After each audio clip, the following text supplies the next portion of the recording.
Are you searching for the best in online black radio? Then go to blacktalkradionetwork.com, helping you filter through the noise. Real talk, black talk.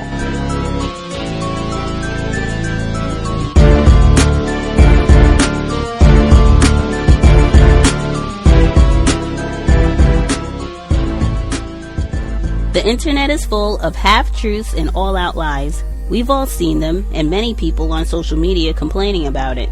Here's your chance to show and prove. WorldAfropedia.com is a black-owned and operated encyclopedia. There are several thousand articles, but we need help. We can't uncover all the truth ourselves. So please, join us and become a writer, editor, or blogger for WorldAfropedia.com today. Every little bit counts. We owe it to the future generations to put the truth out there. Visit WorldAfropedia.com, the African-centered encyclopedia, a global database of African knowledge for the purpose of bringing about global African wisdom and understanding. WorldAfropedia.com. This is published at Atlanta Black Star, Mr. Nick Childs.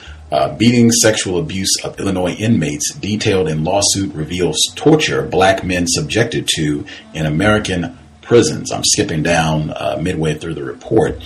That as an example of the torture, the black inmates had to endure a strip search in front of female officers, touch their genitals, and spread their buttocks, and then use the same hand to open their mouths.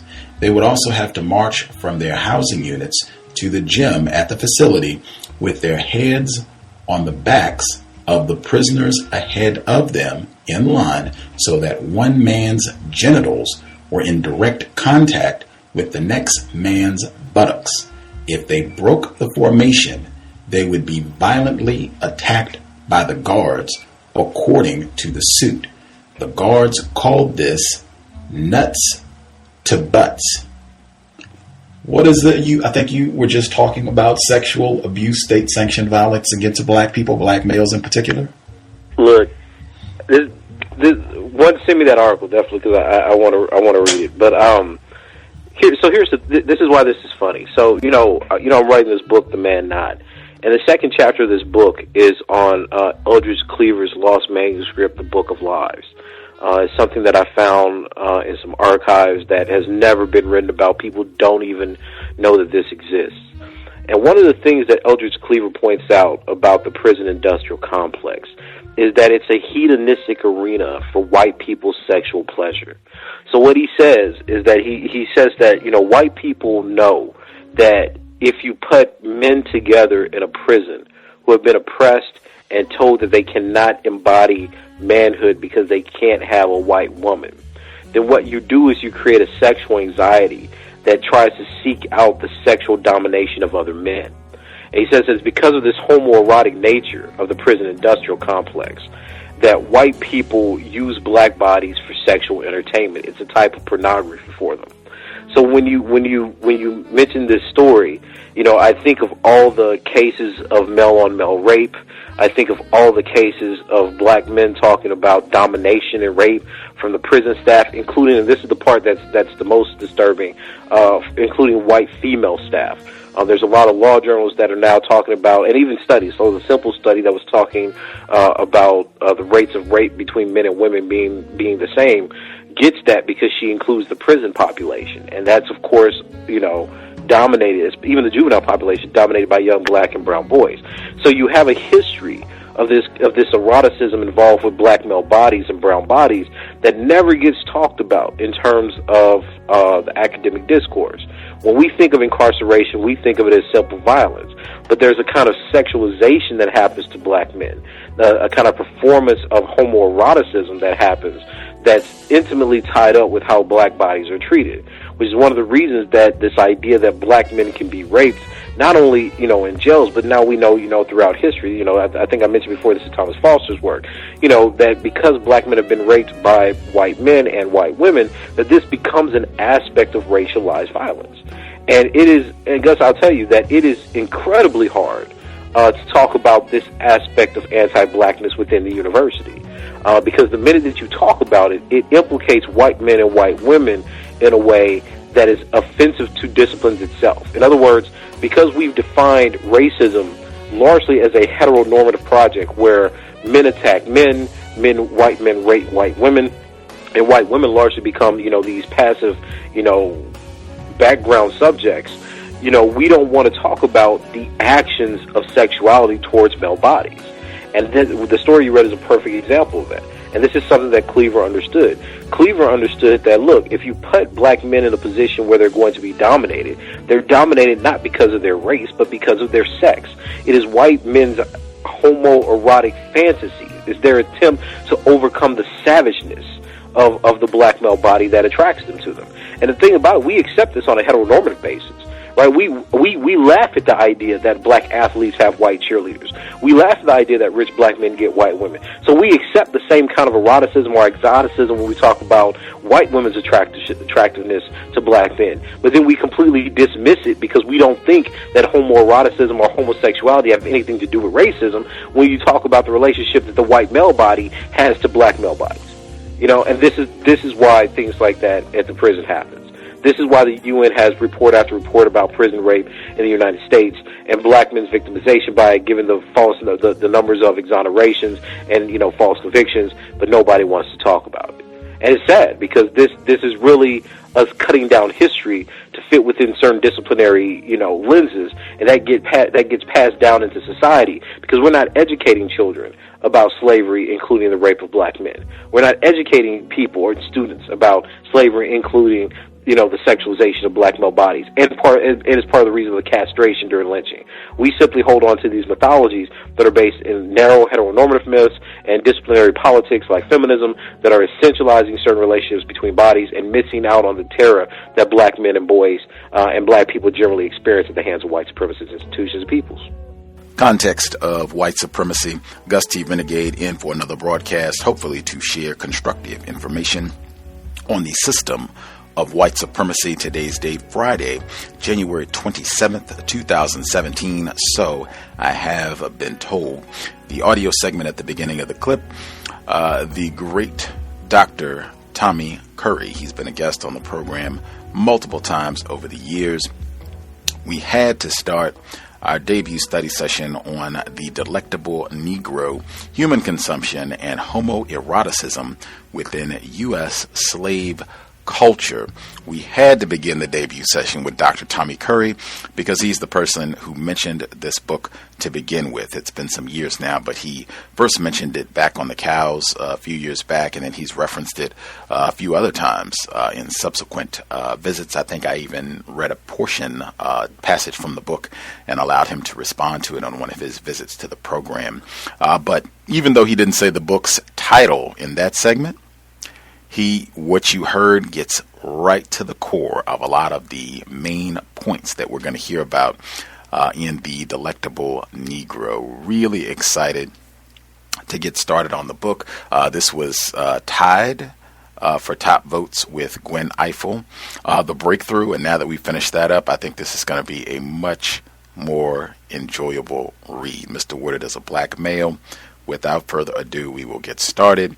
Context of White Supremacy, the Delectable Negro, human consumption and homoeroticism within U.S. slave culture. This is audio segment number 1. One of our listeners doing the honors of narrating the text. Introduction. Master eated me when I was meat. In the summer of 2007, I visited Somerset Place in Creswell, North Carolina. At one point, Somerset Place, a historical restored plantation, was the most successful plantation in North Carolina, and its owner, Josiah Collins III, one of the largest slaveholders in the state. It is now a state historic site sitting over 100 acres of lush forest and wetland. My party and I arrived early one Saturday morning, parked near the overseer's quarters, and walked the red cobblestone road down the center of the plantation, past the stocks, past the smokehouse, past the outside cooking facilities, to the gift shop where the tour begins. My travel companions browsed the bookstore while I sat in the adjoined seating area, taking in the genealogy of enslaved persons who had formerly lived on the plantation. Someone had conveniently mounted photographs and biographies of these persons on the walls. There was Darius Bennett, a Somerset field hand who had heard the cannon signaling the Civil War. There was Betsy Spurrell Riddick, seated with hands folded before a wooden shack. There was even a makeshift family tree dating back to the first enslaved Africans to arrive on Somerset Plantation. After a while, all of us there for the morning tour made our way into the seating area where our tour guide finally came in and stood before us. He wore khaki pants, a maroon polo shirt, and glasses.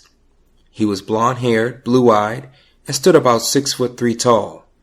For the sake of discussion, I will refer to him as Mr. Swellfellow, because he had that look of a good hometown guy.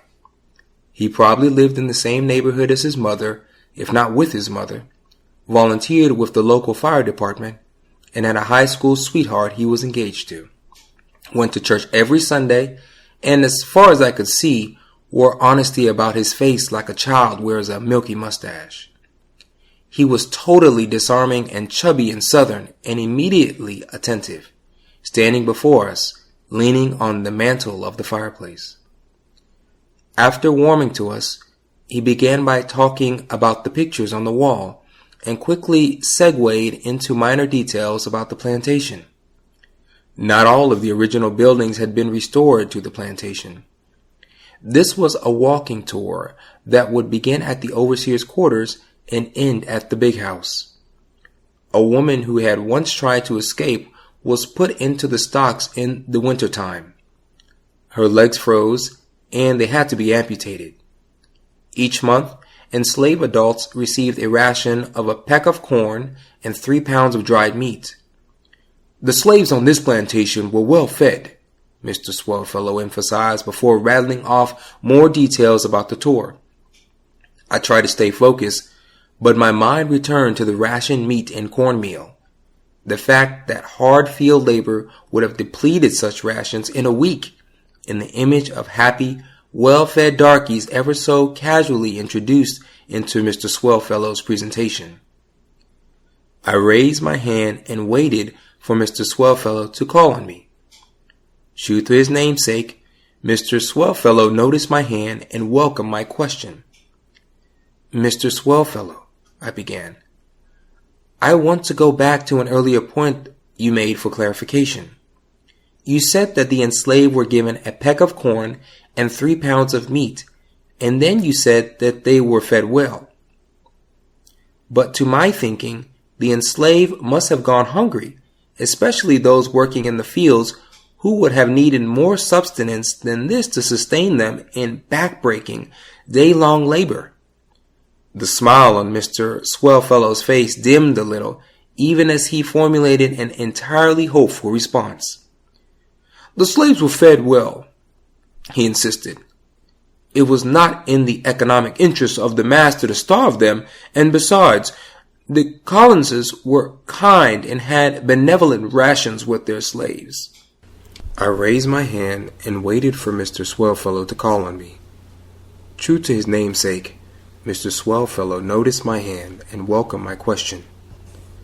Mr. Swellfellow, I began, I want to go back to an earlier point you made for clarification.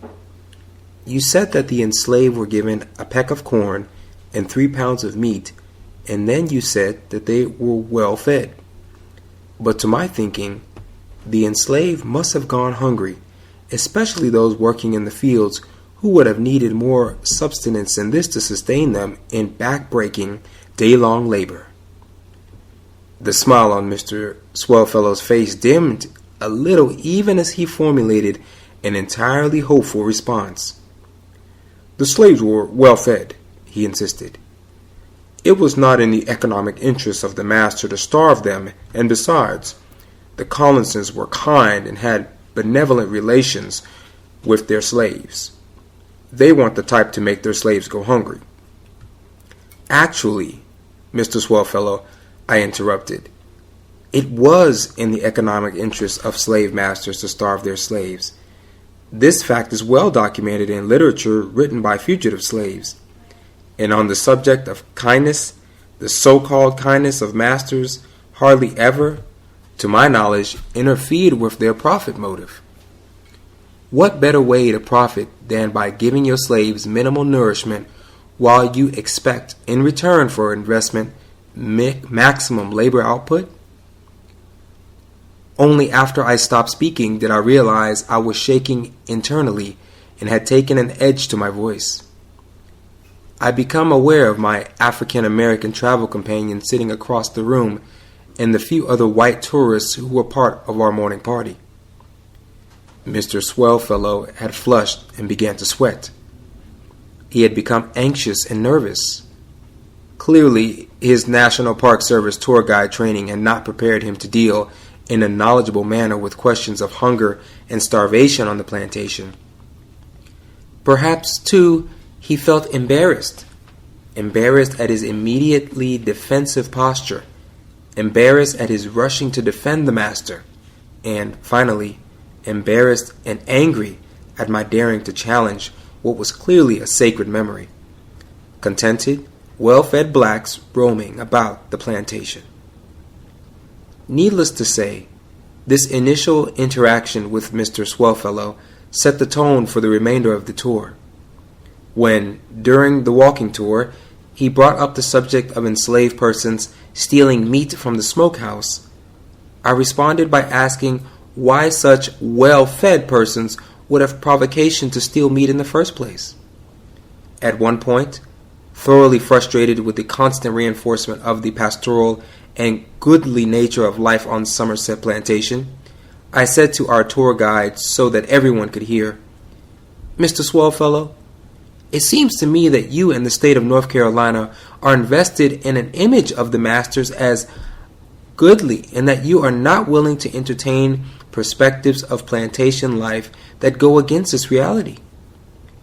Swellfellow, sweating even more profusely, denied my accusations and did his best to avoid me the remainder of the tour. The history of slavery continues to have meaning in the 20th century. It burdens all of American history and is incorporated into public interpretations of the past. Write James Oliver Horton and Lewis E. Horton.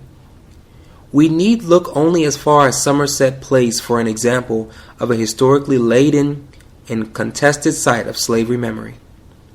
There, we see the circumstances of slave existence and the meaning of the master's authority and goodwill as fluid, contested categories of experience regulated by the state in a larger master narrative of slave history. Similar issues regarding the meaning and import of slavery have affected contemporary battlefields and Civil War sites operated by the National Park Service. As a result of pressure from Civil War heritage interest groups, those who give tours of these sites do not speak of slavery as the major social phenomenon that catalyzed the Civil War. In higher education, another state-regulated realm, the history of slave continues to shape our lives. A good example of this is Brown University. Brown, like a number of universities on the East Coast, has ties to slavery that trace back to its founder, John Brown. Members of Brown's educational community who have attempted to reconcile the university's historic and economic ties with the institution of slavery have, in the process, encountered staunch resistance from the regents and alumni, among other constituencies. From contemporary debates over national identity to concerns about modern civil rights, the legacy of slavery continues to inform and impact our sense of civic belonging and investment in the experiment called the United States. Living, as we do, in a society in which many still deny the fundamental tie between Civil War and slavery helps me better understand on a systemic level Mr. Swellfellow's resistance to my insinuations of institutionalized hunger on the Somerset Plantation. An admission of institutionalized hunger on the plantation would have required Mr. Swellfellow to alter his notions of the goodly altruistic master. As well, such an allowance would have required that Mr. Swellfellow consider how sentimental conventions, Christian morals and values, Southern state formation and statecraft all informed our discussion of slaves made to hunger on the plantation. While Mr. Swellfellow had his own geographically bounded, he was from the surrounding area, and personal reasons for denying the existence of slave hunger, my insistence upon the topic arose mostly from the researching for and writing of this book. I had come to know, through my research, that instances of hunger within such a pristine, well-kept context were often only indicators of a much larger culture of institutionalized hunger. I had encountered numerous masters like Somerset's Josiah Collins III, who one biographer described as an autocrat with a will as imperious and a sway as absolute as the Tsar himself. Josiah III, I would find out months after my plantation tour, fit the profile of the cultivated, overlording type of master who used hunger and all manner of social conditioning to wring from enslaved people maximum labor and to instill in these persons fear and self-denial. Hunger, with persons such as Collins, was often only the tip of the iceberg. So much more than hunger was at stake in my interactions with Mr. Swellfellow. If he and I could not talk about hunger on the plantation, then we would never, as individuals or a nation, be able to talk about other intersecting issues, such as social consumption, ritualized hunger, or cannibalistic masters populating southern plantations such as Somerset Place. For my part, my encounters at Somerset Place disturbed me and catalyzed in me a state of personal and intellectual reflection. Was the nation, not to mention the state of North Carolina, ready for an open and inquiring discussion into the topics of hunger and human consumption on the plantation? Was I ready to and capable of serving as mediator of this discussion, which clearly had a life beyond the book pages I had labored to fill over the years? In the 19th century, none but the most radical abolitionists believed the enslaved person's claims about consuming masters and their descriptions of a culture of human consumption pervading plantation life. Over a century later, not much has changed. Not only had we collectively forgotten many of the significant details of slavery that continue to impact the present, but we had also willed ourselves to forget the horrific forms that human hunger and the pursuit of power could take. Despite our will to forget and desire to reconfigure the past, the reality is that institutionalized hunger and practices of human consumption characterized life on many southern plantations. No topic disturbed and mystified 19th century America like the subject of human consumption under slavery. For the most part, whites during the time responded to this topic, as did Mr. Swellfellow, with an air of secrecy and shame. For example, one of the most notorious incidents of literal black consumption from the 19th century involved members of the whaling ship Essex, which sailed from Nantucket, Massachusetts in 1838. While Nantucketers still today have little to say about the incident, especially the fact that the first 4 crew members to be murdered and eaten by whites were black. Nantucket was known in the 19th century as a Quaker and abolitionist stronghold, and its residents then and still today find it hard to explain ship captains operating as slave drivers. African persons treated in a brutish manner aboard whaling ships, and, more pointedly, the master-slave ideology informing the consumption of the 4 black men. Colonial-era Nantucketers were not alone in their self-preserving silence. Slave-owning whites, for different reasons, covered up the reality of black consumption. Take, for example, the circumstances surrounding the consumption of Nat Turner, the black insurrectionist. Black members of the Southampton, Virginia community left oral records of whites who tried to coerce them into consuming Nat Turner's boiled-down flesh and entrails. Black persons also implied that 19th century whites might have consumed the revolutionary as a medicinal substance. Whites from the time period dismissed such ideas as folk belief, arising from the backward and infantile culture of older darkies. To add to this, scholars of Turner's experience have, on the whole, denied, infantilized, or dismissed the observations of black persons. These scholars, it seems, are not aware of those aspects of U.S. plantation culture that were based in parasiticism and a dynamic of human consumption. In Slavery and Social Death, a comparative study, Orlando Patterson describes slavery as a parasitic institution that white masters strove to conceal in ideology and act. According to Patterson, the slaveholder, in order to maintain an image of himself as civilized and free of parasitic appetites, camouflage his dependence, his parasiticism, by various ideological strategies. Paradoxically, he defined the slave as dependent. This is consistent with the human technique of camouflaging a relation by defining it as the opposite of what it really is. Parasite is the perfect concept for my purposes, as it implies a range of consumptive acts, some resulting in immediate death, but most involving the passage of time and the incremental feeding upon the human host. Most of my examples of consumption on and off the plantation range from the literal murder and eating of black persons to what we might think of as metaphoric acts. I refer to these metaphoric acts, which encompass starving, flesh-seasoning rituals, and sexual modes of consumption, variously as consumption, human consumption, metaphoric consumption, instances of social consumption, and even cannibalism.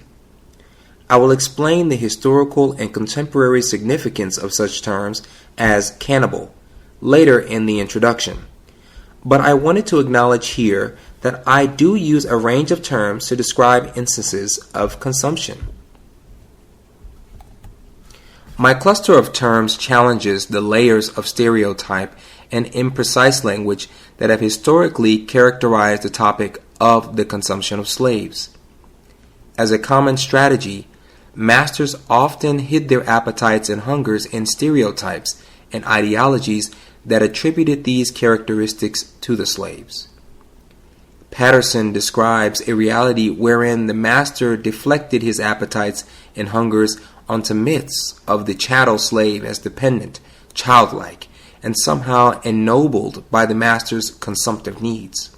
In dismissing the bonded person's accusations of consumption as infantile rants, which I point out using Turner's example, scholars have reinforced the slave-owning, ruling class mentality and have helped to maintain a general code of silence regarding the master's appetites and sycophantic needs. This pattern of silencing has resulted in the dismissal of the reality of those enslaved persons who frequently describe slavery as an outgrowth of the master's homoerotic and consumptive appetites. Within U.S. slavery, black men and women consistently described incidents of human consumption that occurred on literal, metaphoric, and institutional levels of social interaction. These incidents often had a homoerotic or sexual charge to them. John S. Jacobs, for example, referred to his former masters as human fleshmongers, possessed of an unnatural hunger for human flesh and soul. Naked bodies depicted on the action block, instances of rape and sexualized torture coincide with the hunger and satiation described by Jacobs. For Solomon Northrop, the gastronomical enjoyments and excesses of whites included the sexualized treatment of men, such as himself, at the hands of slave catchers, overseers, and masters. Harriet Jacobs recorded in Incidents in the Life of a Slave Girl, written by herself, how white mistresses acted out hungers for and erotic desires for black women in intimate spaces on the plantation. Issues of sexual dominance and white male fixations on black male virility informed the consumption of Nat Turner.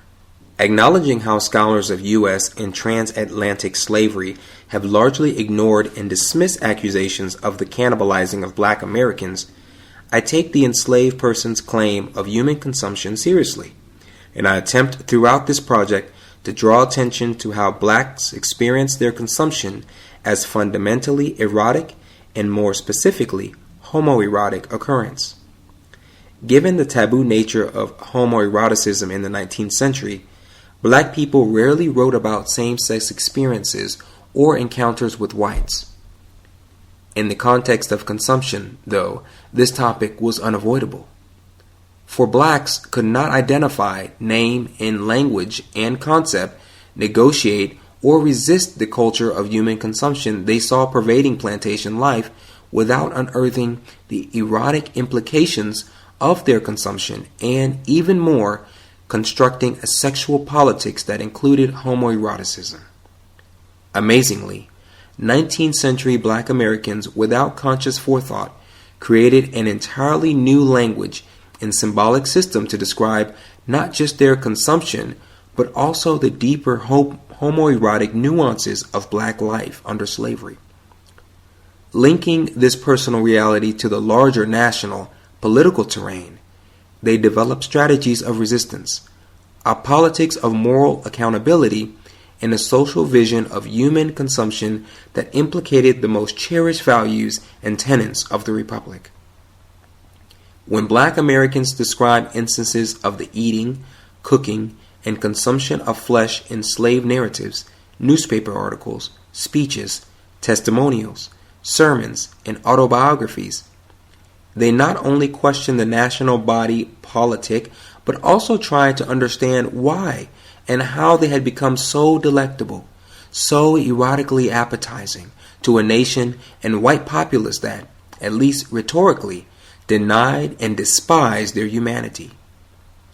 A New Orleans physician, Samuel A. Cartwright, perfectly captured this denial of and despising of the Negro in his medical writings. Cartwright's popular views depicted the Negro as childlike, lacking civilization, and therefore a completely undesirable species. On the topic of Negro infantile behavior, he writes, Negroes, moreover, resemble children in the activity of the liver and in their strong assimilating powers, and in the predominance of the other systems over the sanguineous. Comparing the Negro's skin to that of an animal hide, he describes how his skin is very thick, and how he has a membrane called plisa lunaris, like that which observed in apes. He reserves his most sweeping comments for so-called African biological and racial inferiority, which, in his opinion, has rendered the people of Africa unable to take care of themselves. In reality, of course, enslaved black persons took care of whites, who often acted as sycophantic children in their demands, hungers, and insatiable needs. Under this cloud of delusion, wherein whites depicted the Negro as the helpless adult infant that they themselves embody, white hungers for and desires for the Negro could flourish. On the level of acquired taste for the Negro, Cartwright's pseudo-medical science portrays how myths of the Negro child, of the eroticized and animal-like African, stoked white appetites, and made the Negro into a delectable, desirous object. Such references to black people as animal-like, infantile, and disfigured proliferate in pro-slavery rhetoric.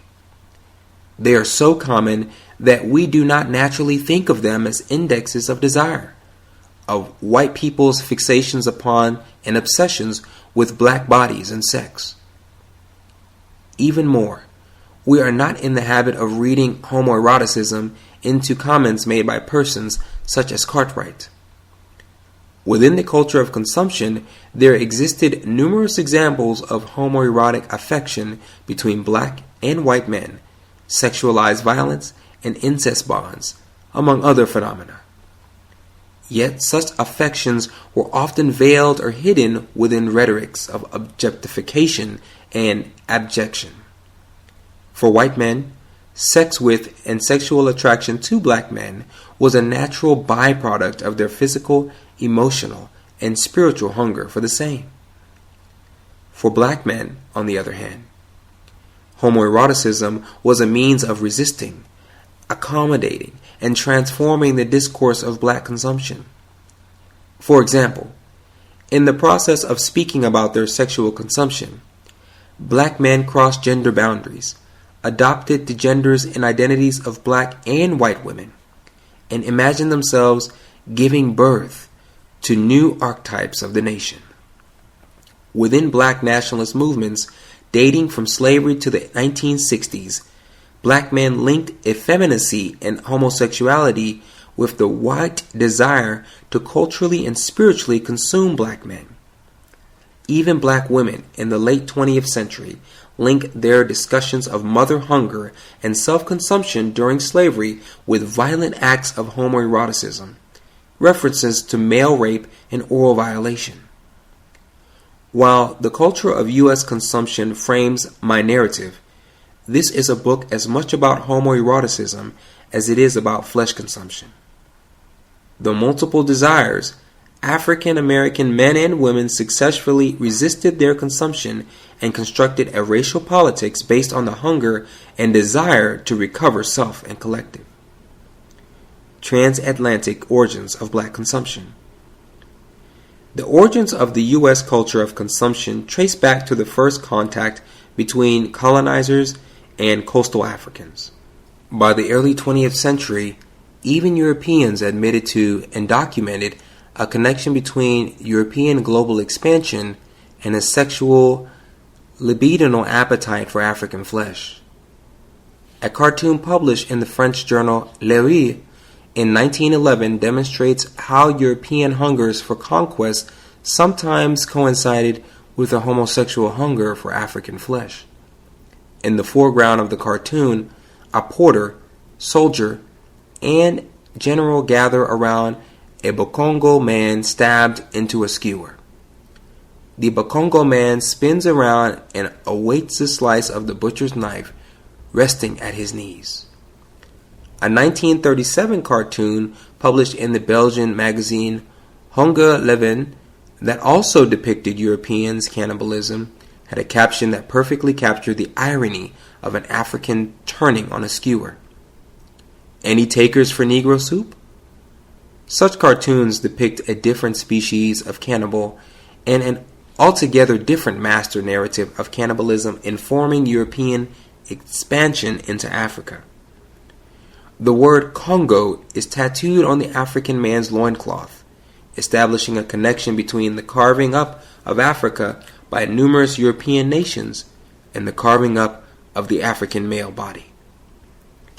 The homoerotic bonds shared among the white men gathered around the African man highlight the promise of Negro soup, with the Bakongo, Congo man serving as a symbol of their common purpose and desire.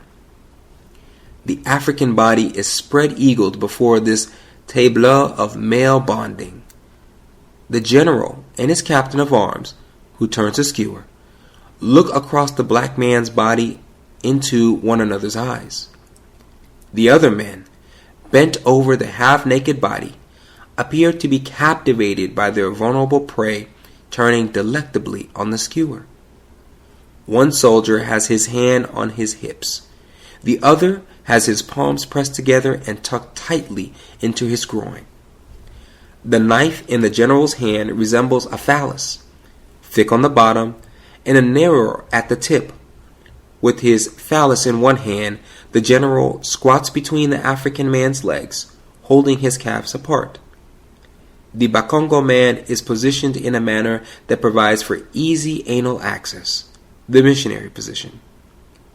In the Belgian cartoon, sexual erotic tastes are indistinguishable from the palate.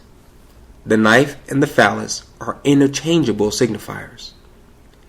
This cartoon depicts a widespread belief in Western and Central Africa that Europeans were cannibals. Groups such as the Igbo, Bakongo, Fanti, and Guinea all thought of European interlopers as cannibals. A century earlier, for example, Ali Esemani of the Borno people in Nigeria described his encounter with a European cannibal in a manner laden with terror and homoeroticism. A Sami is transported a slave throughout many Western African regions. Slave traders finally bring him and a group of kinsmen to the home of a white minister in Bathurst in 1818. The minister comes out of his home and surveys all of the slaves. He takes a marked interest in a Sami who recalls the man took hold of my hand and drew me into his house. According to Isami and the other Africans assembled, the white man strongly desires him, takes a delectable interest in this Bonu man. The terrors and observations of the other enslaved African persons erupt into whispered rumor. The white man has taken Ali and put him into the house in order to slaughter him. Inside the house, Ali imagines his seducer wielding a phallic object, a long knife. If this white man takes a knife, he thinks to himself, and I see it in his hand, I will hold it. The threat of sexual domination and dismemberment hovers at the edges of Isami's imagination. The Africans translate white male phallic power over the effeminized African subject into an erotics of appetite and eating. The slave trade ferried this culture of homoeroticism and consumption aboard slave ships across the Atlantic, where it took root and assumed a number of new forms in the context of chattel slavery. For example, within plantation culture, this culture of consumption took the form of whites literally flaying and smoking African American flesh, and overt references in slave narratives to masters literally and metaphorically consuming their slaves. For the slave, this culture of consumption was a fact of daily life, as was amply documented in slave narratives, works, progress administration, WPA interviews of ex-slaves, letters, political treatises, and autobiographies from the antebellum period. A Belgian cartoon, Ali Esami, and the literal and metaphorical consumption documented in slave narrative, letters, WPA interviews, and autobiographies are each examples of a horrific dimension of African American experience that is difficult, if not almost impossible, to put into language. Toni Morrison referred to this region of African American experience as the unspeakable. In her writing about 19th century literature and slave culture, she makes subtle references to a white culture of consumption. In an example from Playing in the Dark, Whiteness and the Literary Imagination, Morrison describes whites, and in particular a white slave mistress, as gathering identity unto herself from the wholly available and serviceable lives of Africanist others. Morrison describes a social and emotional form of cannibalism, or parasiticism, taking place in the context of plantation culture. This subject of cannibalism so disturbed the white educated female audience of Harriet Jacobs' slave narrative that she moved all references to flesh cooking, flesh carving, and eating in her slave narrative to one chapter that readers could conveniently skip. Many morally conscious whites registered the disturbing implications of cannibalism and sought to address its national implications.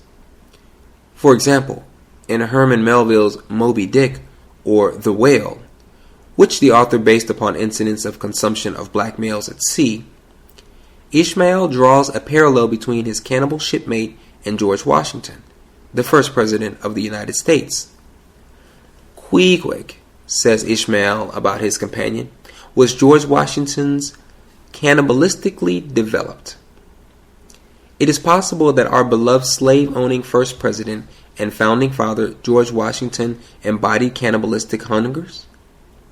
This question, posed to a fictional character, struck at the heart of American founding mythologies, national issues of hunger and taste, genteel posturing, and ideals of a pure white paternity.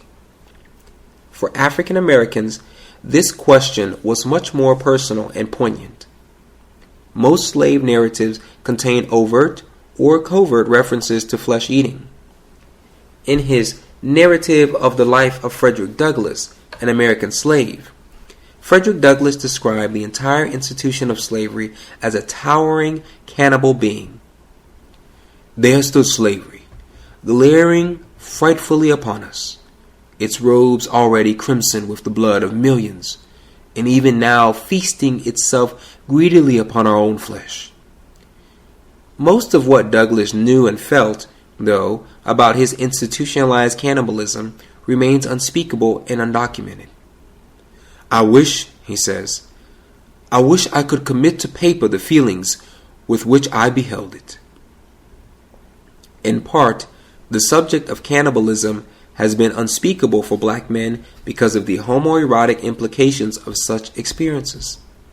Kara Walker, commenting upon European and white cannibalism, has observed that there is a little bit of masochism, so much love and hate involved in eating something, to kill something and eat it. It's very sexual, very sensual. The consumption of black flesh often took place in the context of incestuous plantation dynamics. A master would often choose a favorite male slave as the object of his cultivated delight. Black men in such contexts had to negotiate feelings of affection, hatred, shame, sexual degradation, and arousal toward white men. Cannibalism was unspeakable, but cannibalism coupled with the subject of homoeroticism went against conventional ideas of black men as stoic, as embodiments of the valiant struggle of will and mind over body, as agents of reason and political strategy. To speak about the feelings associated with his own flesh consumption would have aligned Douglass too deeply with the unspeakable knowledge of the body as sexual and sensual object, potentially undermining the literary and literate authority we have come to associate with his masculinity. Long before the poignant questions of the color line and the Negro problem registered in the black imagination, it seems that a more pressing problematic confronted the black citizen. In the form of a question, it might have been registered as, how does it feel to be an edible, consumed object? In other words, how does it feel to be an energy source and foodstuff, to be consumed on the levels of body, sex, psyche, and soul? Answers to such questions had personal and national implications, as the personal plight of the Negro formed part of a larger homoerotic master narrative of colonial conquest and male desire. For the Negro as well as the white person, such questions necessitated a reconsideration of basic American values, such as gentility and social etiquette, colonial drive and hunger, and cherished racial categorizations. Linking homoeroticism to cannibalism. My study emphasizes homoeroticism over homosexuality.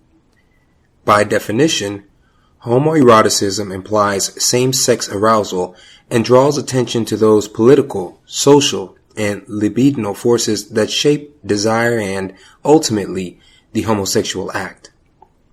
The homosexual components of the feasting, partaking of the boiling pot of Negro soup, are less important to me than the radical assumptions, political aspirations, gender codes, philosophical frameworks, and cosmologies that dictated the feelings of arousal on the part of European and white Americans towards black males and hunger for black male flesh.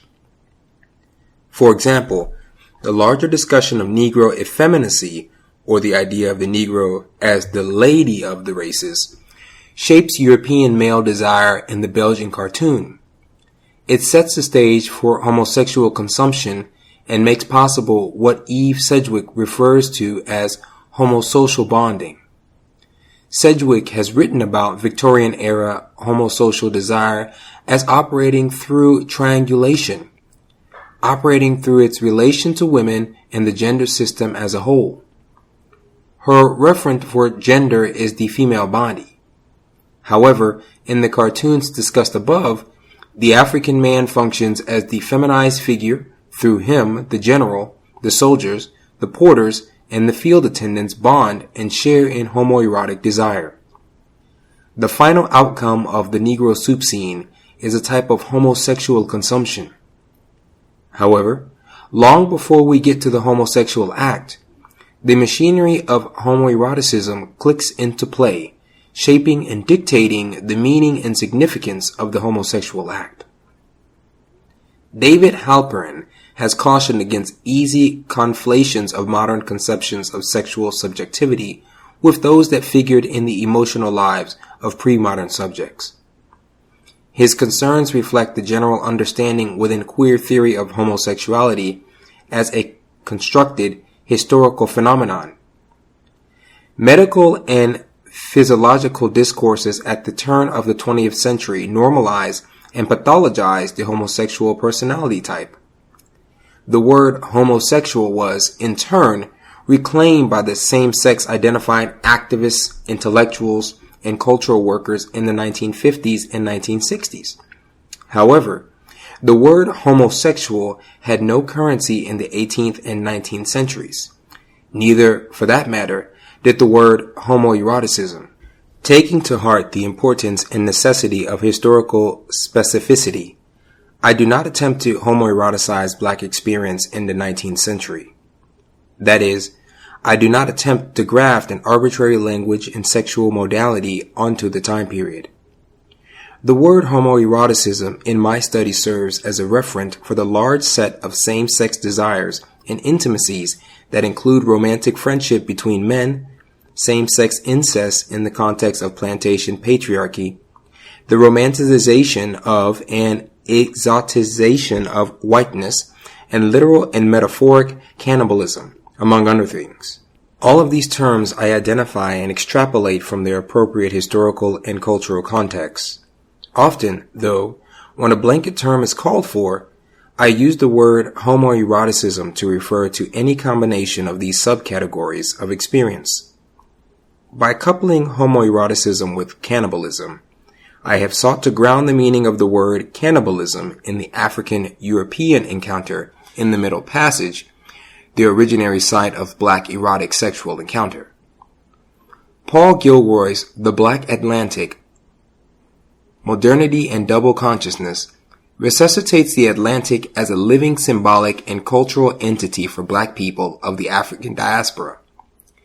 Gilroy effectively recast the Atlantic as a 20th century migratory structure through the image of ships, composed of triangular routes along with black people in South Africa, England, and the Americas have ferried philosophical, political, and musical materials. Like Gilroy, I also appeal to the African diaspora as a site of black cultural formation and transmission. However, for me, the organizing metaphor is not the ship, but the captured bodies brought aboard slave ships and the ways those bodies, specifically male bodies, underwent a process of sexual and social cannibalization. Traditionally, historical considerations of cannibalism in the context of European exploration and occupation of foreign lands focus on European ideas of natives, American and African, as cannibals. Take the 1503 decree of Queen Isabella of Spain that dictated that no Indians under her dominion were to be hurt or captured. However, a certain people called cannibals might be fairly fought and, if captured, enslaved, as punishment for crimes committed against my subjects. This early distinction between Indians and cannibals would eventually give way to the thought that all Indians and Indian ways were heathen were subject to cannibalistic practices.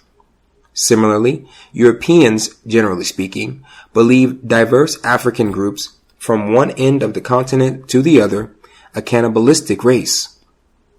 19th century Europeans and Americans promulgated the idea of the heathen African, which also implied cannibalism. Speaking of the Christian reformation of the African cannibal, Reverend Henry Ward Beecher defined heathenism in 1850 as derived from idolatry, from fornication and incest, from infanticide and cannibalism. Today, a growing body of cannibalism scholarship has developed that spans the disciplines of literature, anthropology, history, philosophy, political economy, cultural studies, and post-colonial studies. In fact, cannibalism is said by many scholars to be one of the most important topics in cultural criticism today. An exciting outcome of this emerging corpus of cannibalism scholarship is that it takes us beyond the Eurocentric master narrative of cannibalism into a complex arena that includes, for example, recent sophisticated work on African Maine and Azunde customs and practices of cannibalism. We now have a deeper understanding of the human sacrifice and consumption rituals of Aztec and other Mesoamerican people. We also now have studies that excavate and analyze European legacies of religious, medicinal, and survival cannibalism, and still other studies that locate the cannibalistic urge within the European Enlightenment itself, within the workings of the modern and postmodern European and American state. The postcolonial branch of contemporary cannibalism studies has been most helpful to my work. This branch has, more than any other, undertaken to unearth and analyze the cannibalism discourses that arose from colonial contact between Europeans and Africans and Native Americans. As I emphasized earlier, Europeans were not the only ones who understood the colonial encounter in terms of cannibalism. On both sides of the Atlantic, in Africa and the Americas, Black and African people in the 19th century documented this culture in slave and travel narratives, political philosophy and treatises, newspaper articles and sermons, among other types of documentation. For example, the famous 1839 slave insurrection aboard the ship Amistad occurred because the Mende revolt leader, Segbe Pie, and those who followed him feared that Spanish slavers intended to eat them. As I have demonstrated, the African belief that Europeans were cannibals was not uncommon. Importantly, such beliefs represented the captured Africans' first articulations of an intersection between themselves, their bodies, erotic life force, labor capacity, and exoticization, and the Europeans' hunger for new land, physical and psychic contact with foreign others, and a perfect state of global dominion. The logic and incisiveness of those first African critiques of European cannibalism have accrued power and congealed into a number of contemporary African cannibal discourses. For example, in contemporary Sierra Leone, the land of those original Mende aboard the Amistad, cannibalism serves as a politically charged hidden transcript intended to expose, discredit, and disrupt the imbricated relations of power at work in Sierra Leone during the late 1980s, just prior to its descent into civil war. Today, in the context of post-colonial African political struggles, the language of inequality continues to revolve around the metaphors of eating and, by extension, cannibalistic consumption. The trope of cannibalism as a symbol for the economic exploitation, material accumulation, and violent coercion carried out by post-colonial elites has, in fact, come to dominate Africa political discourse.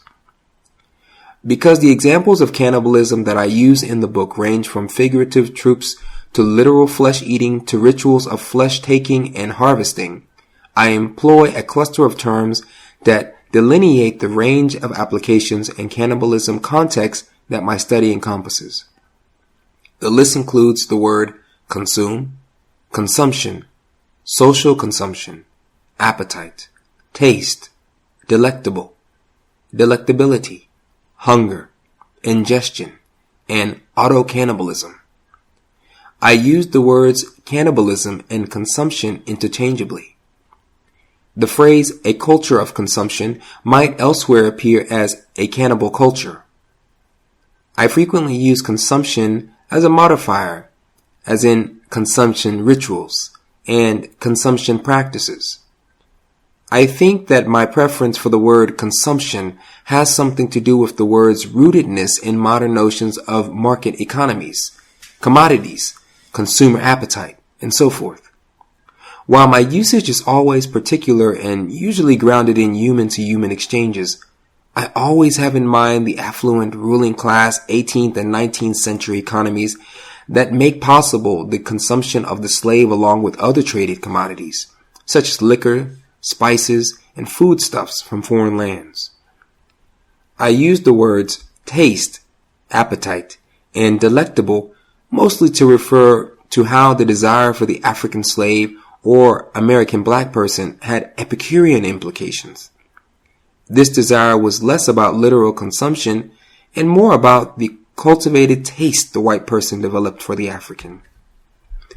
Whites often satiated this taste and appetite through acts of violence, sexual exploitation, imagined ingestion of the black, or through stage rituals designed to incrementally harvest black spirit and soul.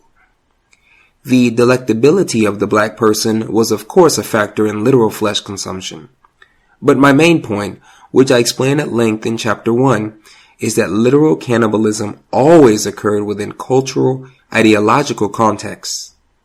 The cultural context to which I frequently refer, the plantation, the slave ship, the general schooner, the African coastal town, were highly eroticized situations and locales. The words delectable, taste, and appetite bring together homoeroticism in these contexts with overlapping occurrences of consumption. My use of the word hunger relates to the idea of auto-cannibalism. Auto-cannibalism, or self-consumption, involves people consuming themselves voluntarily or through external coercion. In many instances, the cultivation of literal and emotional hunger in the slave produced the opposite effect. The hunger for familial connection, for self and safety, and the ability to resist literal and spiritual consumption led to just that, resistance and self-reclamation in the slave. In the second part of the book, chapters 5 and 6, this idea of hunger takes prominence, as I delineate the numerous ways the slave resisted cannibalism and struggled mightily against the institutionalized urge for self-consumption. The emphasis upon the economic and metastructural in contemporary cannibalism discourse, especially within the post-colonial branch, has tended to obscure the underlying erotic implications of cannibalism between Europeans and Africans. This body of belief and political philosophy tends to evade or stop short of addressing issues of sexuality, sexual power, desire, and same-sex eroticism. I foreground same-sex eroticism because it brings the focus to issues of desire, power, and gender formation, and helps me establish cannibalism as an originary framework for the emergence of homoeroticism out of the transatlantic slave trade and plantation culture. At the juncture where homoeroticism and cannibalism intersected, a new type of cannibalism system, beliefs and practices emerged. On the continent of Africa, encounters with white Christian minister cannibals expanded traditional Western and Central African cannibal beliefs to include the church, mercantilism, and European imperialism as institutionalized venues of cannibalism and resource consumption.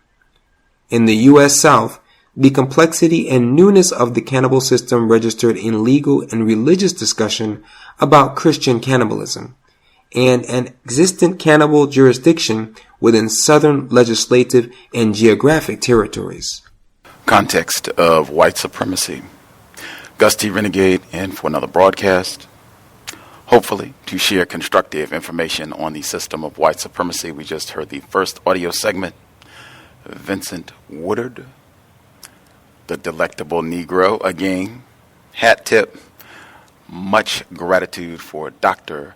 Tommy J. Curry. He's been a guest on the program numerous times. He is the person who first mentioned Delectable Negro and encouraged us to check it out. He's mentioned a myriad of books. We've had a lot of different guests of authors that he's recommended over the years, but this, wow.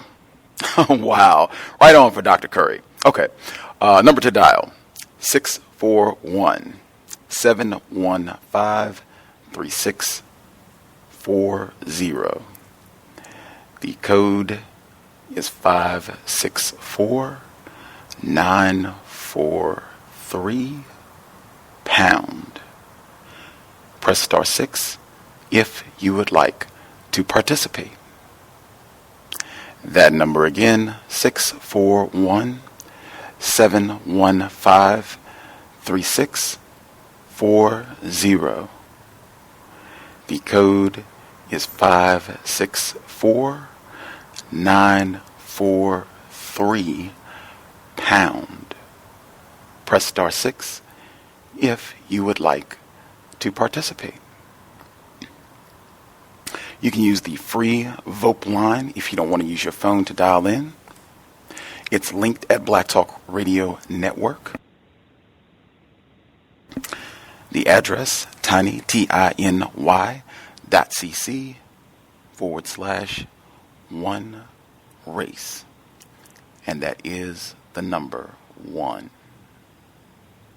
The address again, tiny, tiny.cc/1race. And that is the number 1. Once you put in the address, click the link on the left of the page. It says free VoIP dialer. When you do so, it will open a small window on your screen. Top line, it is a drop-down menu. Select the number that I just gave out, which again is 641-715-3640. Next line, it will ask for the code. That code again is 564-943. Final line, it will ask for name. You can use your real name, nickname. If you're comfortable with all that, you can just press random keys. Whatever you choose, once you get all that information entered, click the green button. It will connect you to the live program. All you have to do from that point, same procedure. You'll see the dial pad on your screen. Press star 6. You'll hear the audio prompt. Press the number 1, and I'll see your hand. We will get you on the line. Wowee. Quite a transition from the breakthrough, Gwen Eiffel, the late Gwen Eiffel finished her text up last week. Folks have commentary they would like to share, and we're only in the introduction. We haven't even finished the introduction of the text, reminding me a lot of Harriet Washington, the great Harriet Washington's medical apartheid. I think it took us a whole week just to get through the introduction to the book. Fascinating on so many accounts. I did my internet signal went out for a moment, but I think it's back. We're connected. The live stream should be back. If you're listening online, just refresh. If you're at TuneIn or Black Talk Radio Network or wherever online, if you dialed in by phone, then shouldn't be a problem.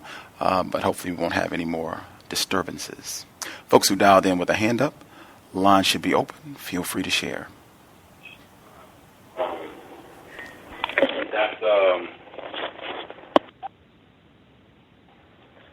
Can I be heard? Yes, sir. Okay, greetings, Gus, and callers and listeners on the line. This is Rob in Milwaukee, and I'm still growing. A few observations. Great book. I looked for the book in my local library, college library. They didn't have it, and surprisingly, the black female in my attempted survival unit ordered the book for me, which should be arrived in a couple of days. And observations. Black love, a little black self-respect for your attempted partner. Right on, right on. Thank you. some of the text I felt went over my head a little bit because I don't have the text right here. I wasn't able to follow along, so my notes is pretty spotty. So just bear with me. I took note that the Somerset Plantation was in North Carolina. Shout out to Mr. Scotty Reed, and said that when the guy was on the tour, when he asked the white person about the slaves being well fed, and when he challenged the white guy became defensive of the slave master, and I recognize that as regular white behavior. The part about the abolitionists were the ones that were reporting the cannibalism. Nobody else really wanted to believe that. Another shout out to Mr. Scotty Reed. It's like today you know, tell people that things really haven't changed or that slavery still exists, they be like, wow, what are you talking about? We got Obama and LeBron and, you know, everybody else. Mr. Cartwright, I think that was the, I just remember the name. I don't remember exactly who he was, but some of the things that he was stating about black people, I want to say he was an author or a doctor, but he said that black people had assimilating powers. That really stood out, and talked about their thick skin comparable to apes and unable to take care of themselves. Seemed like the narrative is pretty much still the same. Not a lot has changed. The Negro suit that stood out. I know we just had a black female. I think she was in Belgium. If I'm not right, correct me, Gus. And that stood out about the cartoon that was in the book, like in the early 1900s, connected to cannibalism. And the black female that was on the program had mentioned she didn't hear anything about King Leopold or what the Congo had been through until she reached high school. So that stood out. And the secrecy and shame that they said that the white people feel about their cannibalism, I think that directly ties to the albinism as well. And I'll mute my line for now. Thanks for listening and taking the call, and thank you. For sure. Good Yes, sir. Thomas in New York. evening, guys. Good evening, Rob, all the rest of the callers. You're right, quite a transition. Oh, man. You know, the system of racism, white supremacy, it's not going to end until there's no more white people, because their culture is anti-life, and it's just. I'm glad this book is like a blind indictment on just one of the mere minuscule aspects of their nature, cannibalism. I'm going to add this in with pedophilia and homosexuality as parts of white culture. The Belgium, I mean, my gosh, I mean, even with the sexually suggestive, cannibalistic newspaper, it seemed like he was describing clips from magazines and things, just totally disgusting, and don't even care to put it out there like, hey, this is what we do. They're just a little bit more discreet with it now, but I guarantee this is going on. It's just white culture. I think this book is definitely going to heat up and I hope it does. I just can't. And the funny thing is, not too long ago, I was watching one of those lockup shows, and they were in Russia, and the number one crime people were in there for was cannibalism. You know, people eating their neighbors and stuff, and it's like they're still doing this, but I'm sure they love black, dark meat. It's probably greasier or something to them, I don't know. I'll be line on that. Thank you very much, guys. Can I be heard? Yes. Can I be heard? You go ahead, sis. I'll go after you. Hello? Yes, ma'am. We can hear you. Hey, I just want to make a little observation that I think that, like, no matter where you are and you're looking at a system of racism, white supremacy, the elite white people have always practiced, like, cannibalism and pedophilia and all types of things against black people.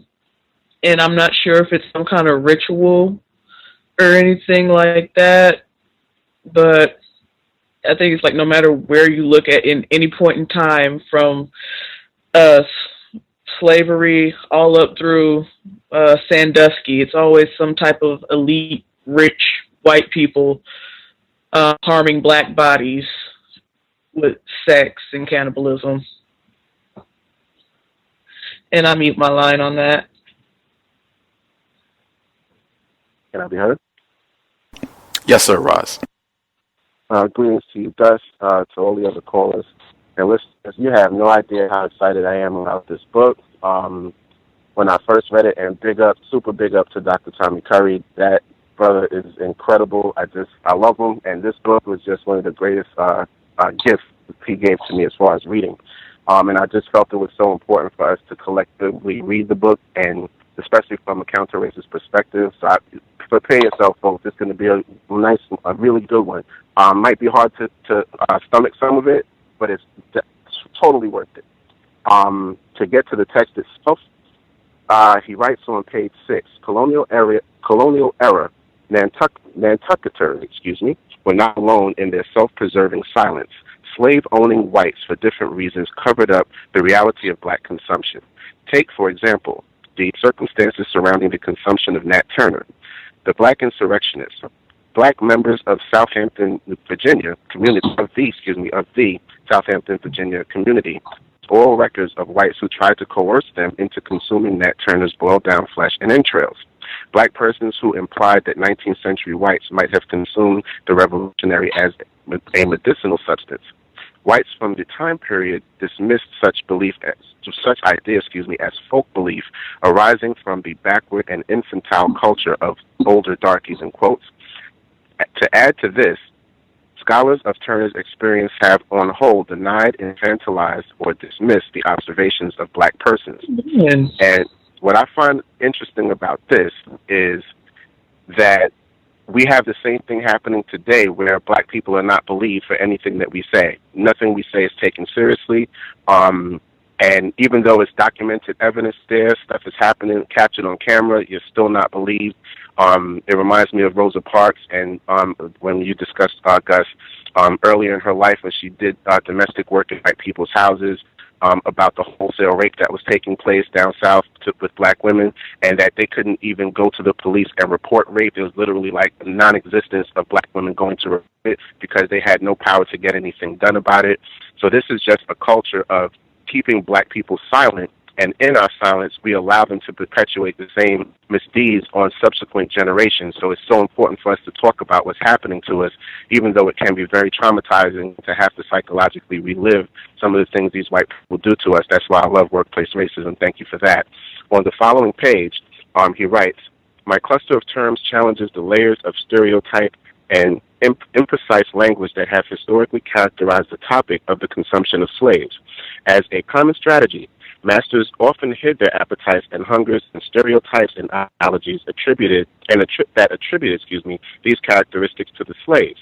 Patterson describes a reality wherein the master deflects his appetites and hungers onto myths of the chattel slave as dependent, childlike, and somehow ennobled by the master's consumptive needs.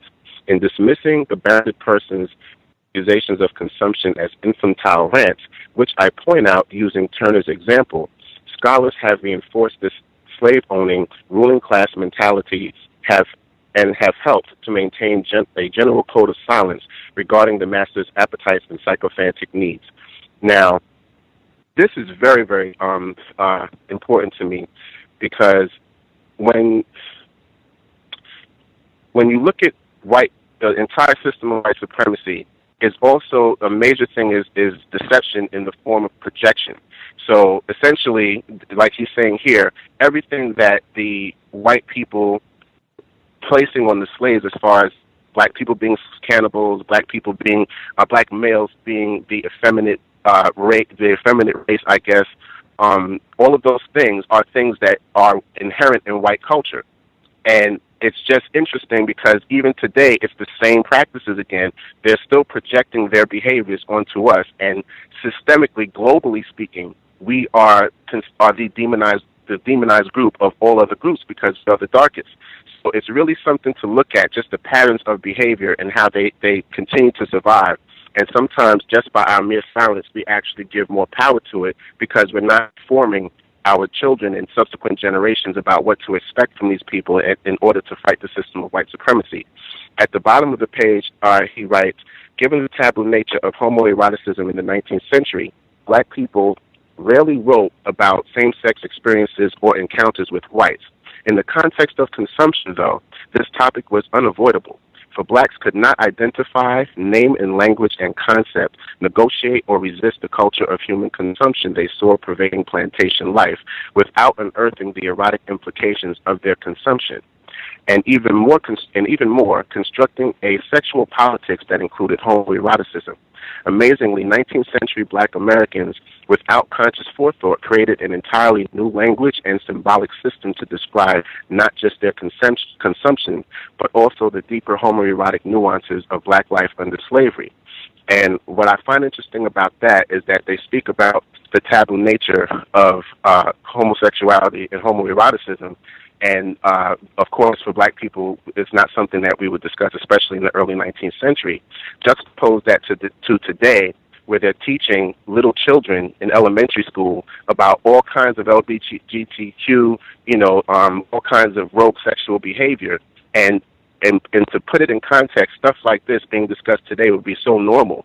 And now, because a lot of us have been chemically altered and abused into participating in anti-sexual behavior, ultimately this is stuff that has become acceptable. So think about that. Back then it was taboo. Today it's every day. Now you have little children coming home telling their parents that they want a sex change at 5 or 6 years old. And lastly, I just wanted to speak on the cartoons. If you get the book, the cartoons are very interesting. And what I find very telling about it is exactly how he described the homoerotic nature of the white men surrounding the black men that they're about to cut up. And also the round table of white men, including Hitler, that have black people's bodies in being dished out as soup.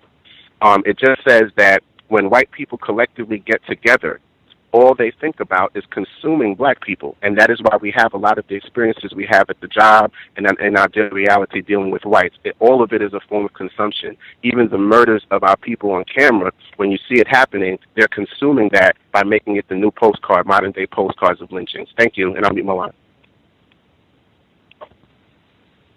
Can I be heard? May I be heard? Let's get the female caller first.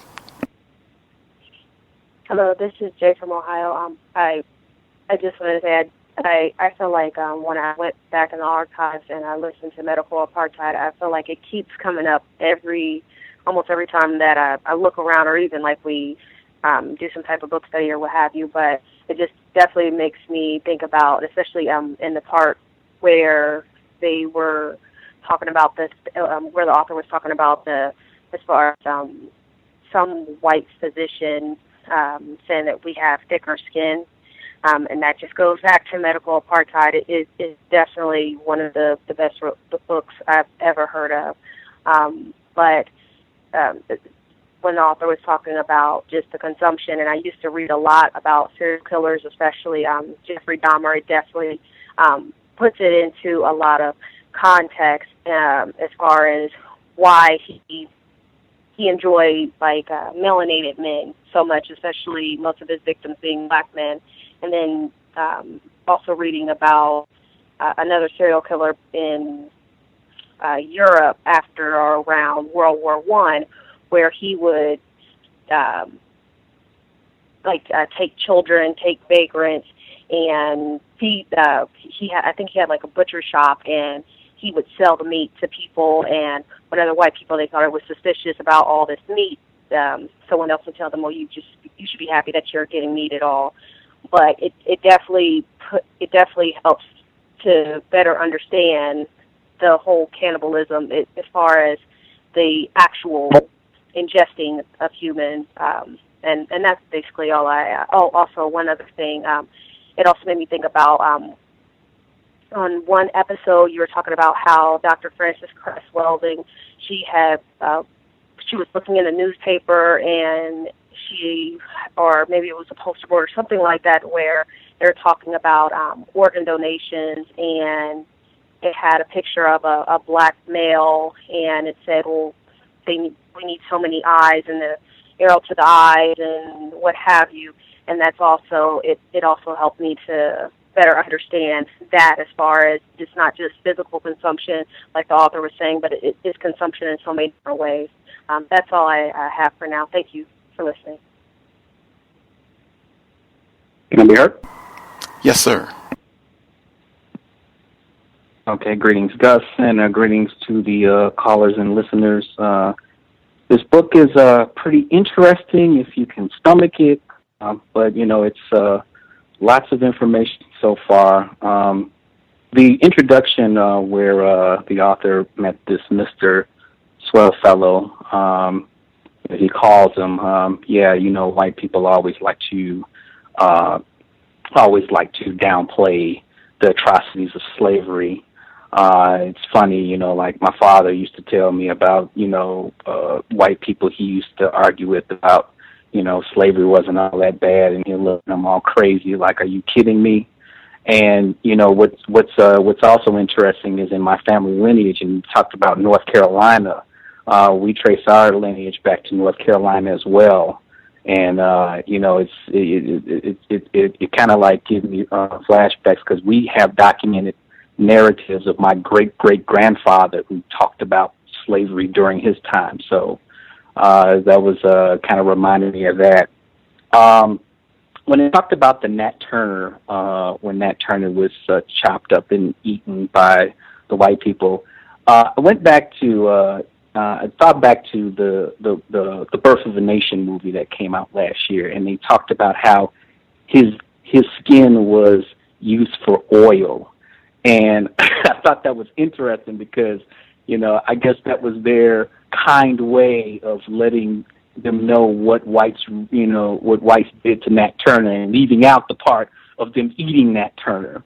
So, it's so funny, white people started cannibalism, but, they don't want to admit that, and how much it is ingrained in their culture. The term, one of the paragraphs that he used in regards to the terminology of how he uses cannibalism and delectable and all the other terms, I wish he would have used that in the beginning of the book, so I can, because it kind of like confused me for a little bit, some of the terminology he was using. But he did clear it up in that paragraph. I just wish the placement of it was in the beginning, just like kind of like literary suggestions. And, overall, the sexualization, the misuse of sexualization and rape, and, this is all ingrained in white European cultures, going back to the Roman times, all the way up to, now, I specifically remember there was a guy in France who wrote a book, a guy named Marquis de Sade. He was actually a French politician who wrote a book called The 120 Days of Sodom, and it talks about these wealthy white males who would capture like these young males and females and basically take them up to the mountains and torture them sexually, and and do all kind of crazy things to them, and then kill them in the end. And it was so, the thing was that what would prompt a guy to write a book like that? And what was so crazy about it was the book was banned, but then it was republished in the early 20th century. So, in mostly European countries as well. So, this is their culture here, and I'm still trying to find out when we as African people became the cannibals, when it was all along they were the cannibals. So this book is kind of clearing this up, and hopefully it'll even clarify it even more. Thank you, and I'll mute my line. Any callers we have not heard from at all? May I speak? Yes, sir. Yes, greetings, Gus. Greetings to the rest of the callers. I'm very much enjoying this read. I think it's wow. It's very challenging.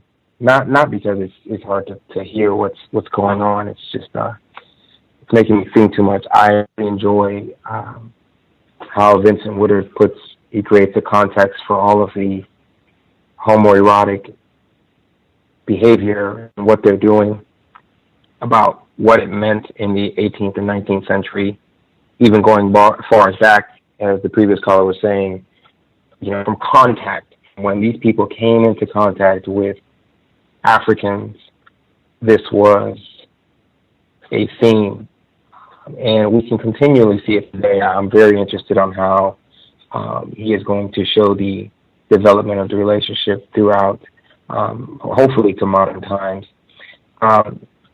The instance with the plantation owner at the very beginning, or the worker, I guess the park service at the plantation, at the beginning, to me was very touching. White people tend to be very reserved and incredulous. They don't believe that this would happen. It almost feels as if you're attacking them to bring this up, and I felt that was what the worker felt whenever Vincent approached him and tried to get that information out of him, following sound logic as well, but they're not really having it. The interviews from the Works Progress Administration, I'd never heard of that group before, and I believe they were post-Civil War group. I have to do some more research on them, but they seem to be a source of information that he used, and I wanted to do more research on that. But there's just so much information about white culture and African culture that is just pouring out the seams. I happen to relate to some of the cultural differences because my parents are from Sierra Leone. So when I hear some of the names, they're very familiar, as well as some of the just beliefs as far as white people, because my father, up until the mid-1950s, he was shocked when he told me he saw his first white person when he was about 7 or 8. So it's bringing back those ideas and stories that my father told me about the first time he saw a white person, because they were really scarce in the part of the world he was in at that time in Sierra Leone. So I'm enjoying the read very much, and I hope that everyone else is. I'll take my call offline. Thank you. Can I be heard? Yes, ma'am. Greetings, everybody. I'm very excited that we are reading The Delectable Negro for many, many reasons. And so far, I am even more excited than I was when I got the book. I didn't even touch it, just so it could be all new when I got here. And even just the beginning part of the introduction is jam-packed with so much information that I'm so grateful for the text. Also, thank you for the person narrating it so that we could read it. I'm grateful for that as well. There's a lot that I would like to try to talk about, but I want to be as concise as possible. And one thing that stuck out to me in reading some of the things that the black people were saying about the white person is that these white people are what I'm thinking these are what we would call, or what I would call, quote unquote, gentlemen.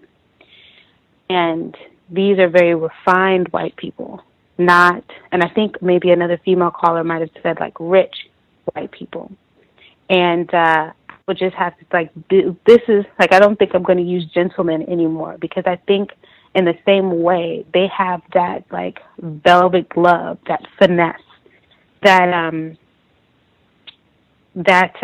selecting for one of the Negroes, that palate or that taste or that desire for consumption, and they would be gay.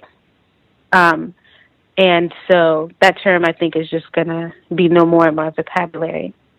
And I am certain, almost certain, that this author is going to talk about homosexual conditioning. I put those two together because I think one of the reasons I'm so excited for the text is that I've noticed, as many, many other people have, the exponential increase of homosexual behavior in the non-white, specifically Black community, between females, but especially noticeably between the males, and a very heightened sense of identity/gender confusion.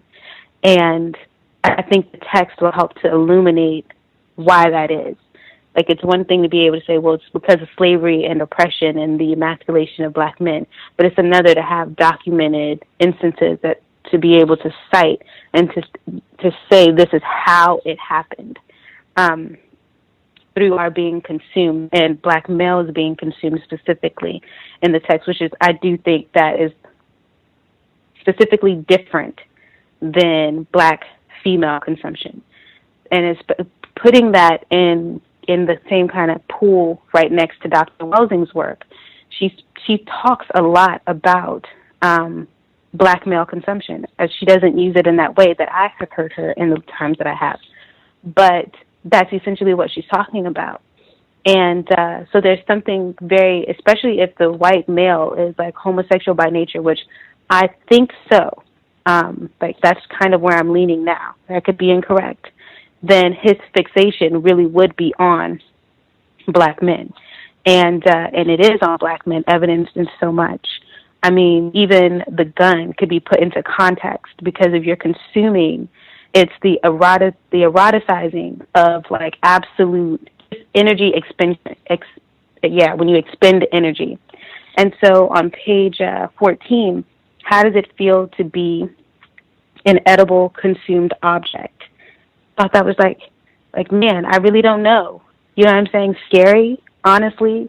You know, because I know it at some level when I listen to the other text, the guy that wrote Vampires, Cannibals, and something else, but he's white, so he didn't really want to look at it the way that this book is about to examine that very notion that white people are vampires and we are their source of energy. And no matter what, like I was even thinking about so-called entertainment. So much of what we do is just feeding white people in whatever way they get fed, whether it's off of viewing our bodies in any type of hypersexualized fashion, watching sports, which involves a lot of, or male sports in particular, a lot of men being in very close contact. And then these are very, muscular, so-called masculine men bumping into each other and doing all that kind of thing.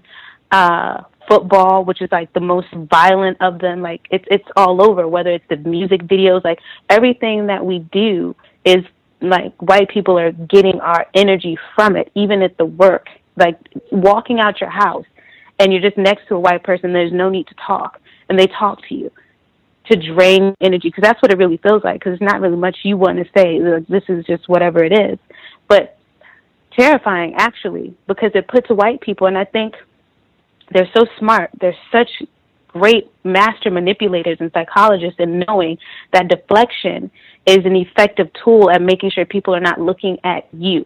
Because if we really look at them and place them in context and really just had those conversations, like it was wide known that white people were cannibals, period.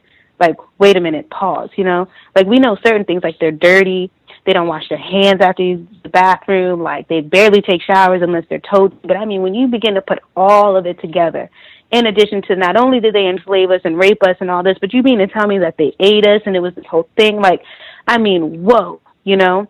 Like, white people really are the complete opposite of what they've been saying that they are and how we treat them.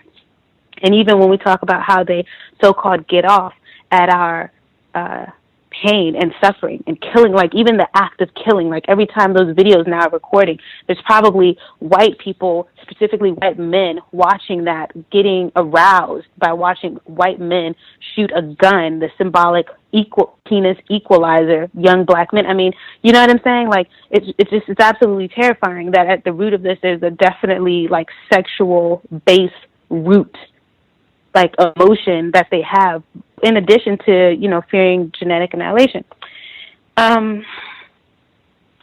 Like, okay, the nigger baby candies, which was an actual candy, the Afri-Cola, the drinking of all black substances like coffee and all that kind of stuff to ingest us even more, or symbolically us, because they couldn't do what they were doing forever, because then the people will definitely rise up, so you have to confuse them and all this other kind of stuff.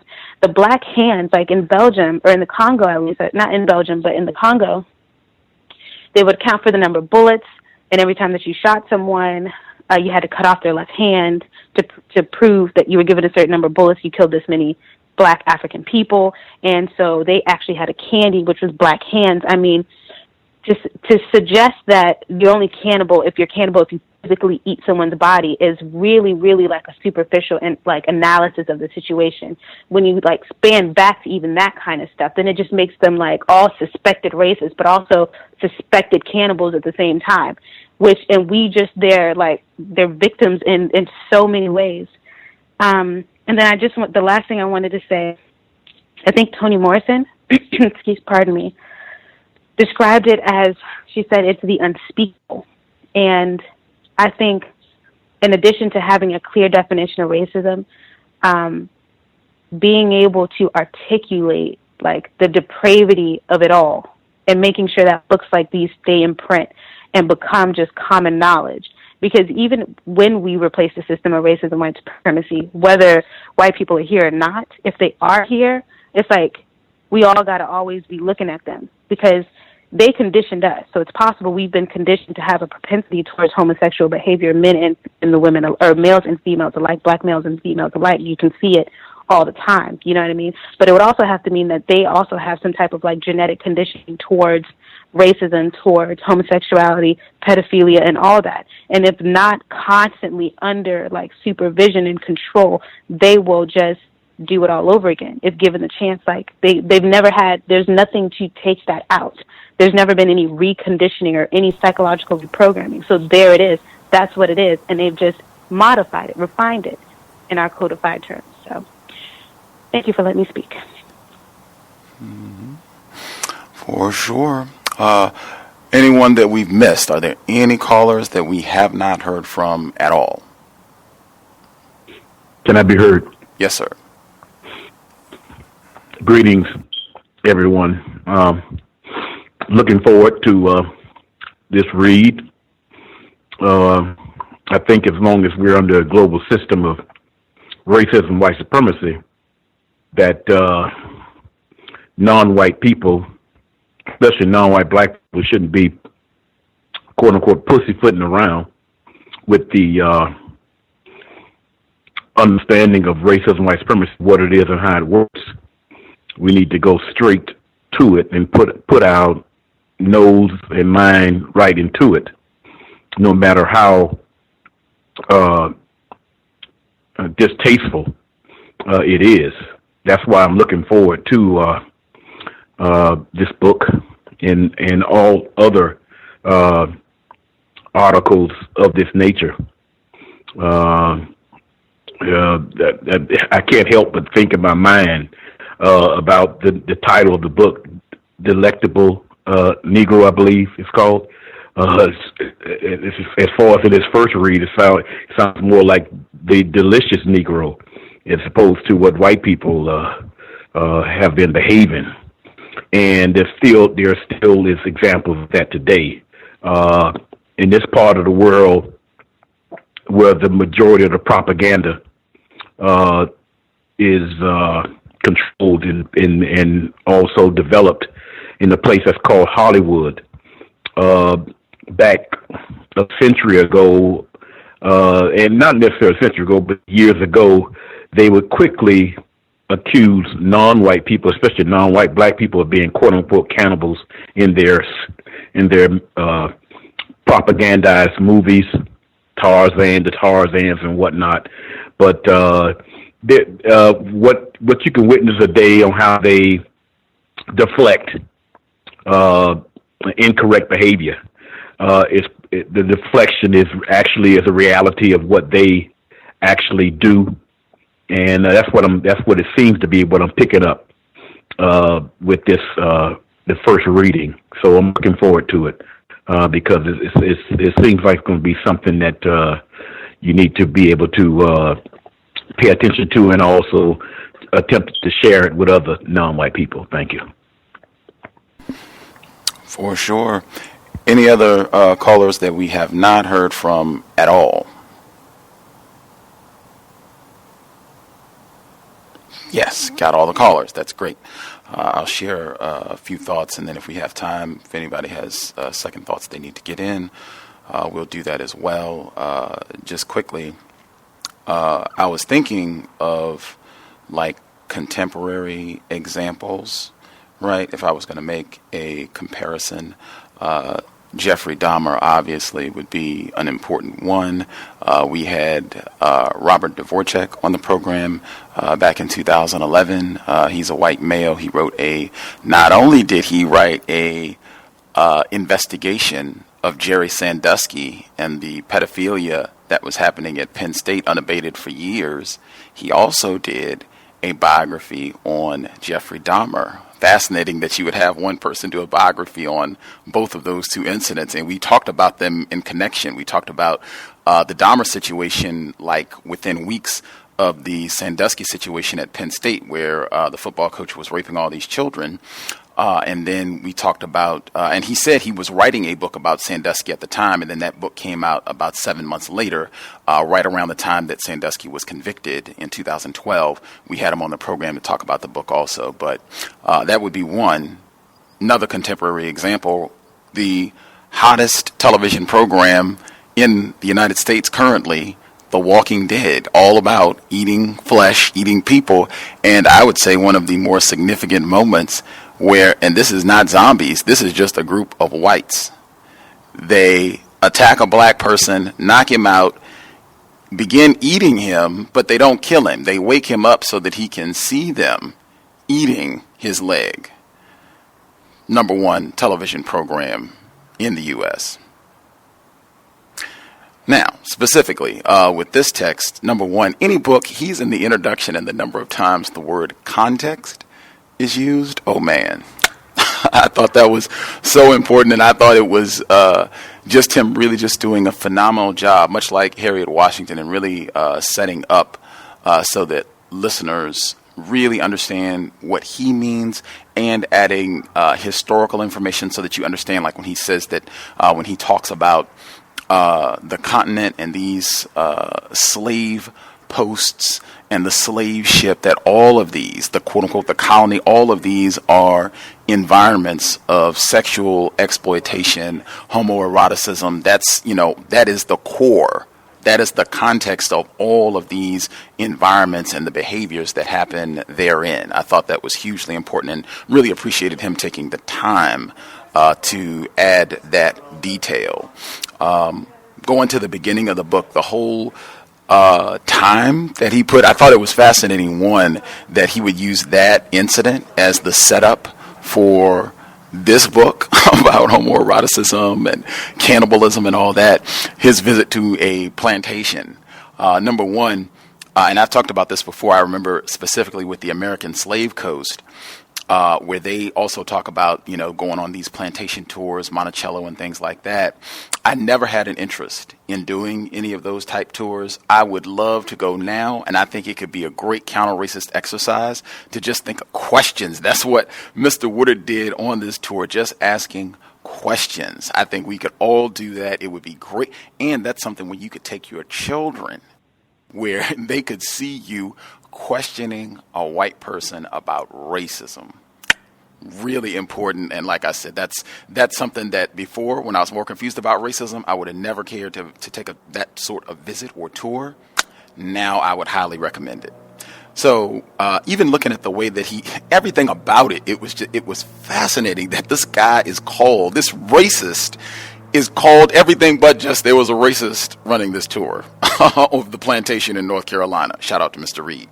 Mr. Swell Fellow. And I get the implications of the description, right? I mean, it's well constructed. I mean, you get a vivid illustration of the scene and what this guy looks like. And he says, after a while, all of us there for the morning tour made our way into the seating area where our tour guide finally came in and stood before us. He wore khaki pants, a maroon polo shirt, and glasses. He was blonde-haired, blue-eyed. Got to mention the key details. And those are the features of melanin-deficient humans, individuals classified as white, and stood about 6'3" tall. For the sake of discussion, I will refer to him as Mr. Swell Fellow. Like, why are we to think of him as a swell fellow? Why can't it be suspected racist? And this book was edited. This book was published posthumously, so that is something to keep in mind as well. But moving forward, why is that even the name that this racist gets? I don't think they refer to him as a racist at any point in the book. He continues with the description. He probably lived in the same neighborhood as his mother, if not with his mother. Volunteered with the local fire department. Like, he's embodied with all of these virtues. Like, this is just a great all-American guy, and you would just love him, and he spends time with it. He continues. Volunteered with local fire department. Had a high school sweetheart he was engaged to. Went to church every Sunday. And as far as I could see, wore honesty about his face like a child wears a milky mustache. Again, it's even in my opinion, that metaphor, I say that metaphors, that's a simile specifically. Child wears a milky mustache, where whiteness, milk, he didn't say chocolate milk or, strawberry milk. Milk is generally something that we relate to white. That white is related to youthful innocence. And this racist at the plantation, I mean, it's fascinating construction and description of someone this is the act of racism, to lie about things that have happened and to minimize and pussyfoot about the terrorism that whites have inflicted on black people worldwide for centuries. Even within that, when he, begins asking a question about the food, where this racist is saying that, the Negroes were well fed on the plantation. I mean, this is standard. You get this all the time. We've had a number of authors on the program, whites, who come on and they say the same type of thing. Dorothy Bullitt, we had her on about a year ago. She's up here in Washington State, where she said that her family, yes, they owned slaves in Kentucky, but they weren't bad. They weren't practicing terrorism. It wasn't that tough. This is standard operating procedure. And you hear the same thing today when whites try to minimize the abuse and terrorism that they are practicing against black people. But within this whole exchange, when he was describing, like when he said he stopped and he said, I'll read specifically, he says, only after I stopped speaking did I realize I was shaking internally and had taken an edge to my voice. I became aware of my African-American travel companions sitting across the room and the few other white tourists who were part of our morning party. I thought that was hugely important because I know myself and many other victims of white supremacy who have been honest with me have said when they begin bringing up racism and white people get uncomfortable, they know, like, I might be in dangerous territory. If I get a sense that white people are not pleased with what I'm doing or what I'm saying, and I have been in those environments where you know what you're saying and you're challenging a white person, and you can see the black people shifting and getting man, I didn't come here for this. I done wasted a whole day and the white people I bring that up because Mr. Woodard, again, he died in 2008. This book was published in 2014. That is black mental health. He died in his 30s. I think, and just this whole incident, it just sounded so stressful to have to deal with this racist And then this is an educated PhD scholar. You're asking questions to just show what you're talking about is totally bogus, and you're just practicing racism. And then, hush, Negro, they were great. They were well fed. They had tons of chitlins every day. You don't know what be quiet. Shh. And then the other people on the tour are upset. That's how you end up with Gwen Eiffel, person we read last, being dead at 61. Mr. Woodard being dead, I believe, at 38. I have to go back and double check. But I mean, died way too early. That, right, I think these type of encounters are why you end up with black people dying at such a young age. Let's see. Next, I thought, great question when he said, I responded by asking why such well-fed persons would have provocation to steal meat in the first place. Bam, that's what I mean. Like, I think it could be phenomenal to just go out and ask questions on these tours. That great opportunity where you should be encouraged to ask questions. I thought this was a great paragraph here where he says, in Slavery and Social Death, a comparative study, Orlando Patterson. I think that might be a cowbell. I think he's married to a white person. Nevertheless, describes slavery as a parasitic institution that white masters strove to conceal in ideology and act. According to Patterson, the slaveholder, in order to maintain an image of himself as civilized and free of parasitic appetites, camouflaged his dependence, his parasiticism, by various ideological strategies. Paradoxically, he defined the slave as dependent. This is consistent with the human technique of camouflaging in relation by defining it as the opposite of what really is. Parasite is the perfect concept for my purposes. I thought that was brilliantly written and gets right to the core of how whites, really the core of white culture and how they relate to non-whites, really black people particularly. It is parasitic by nature, has to be.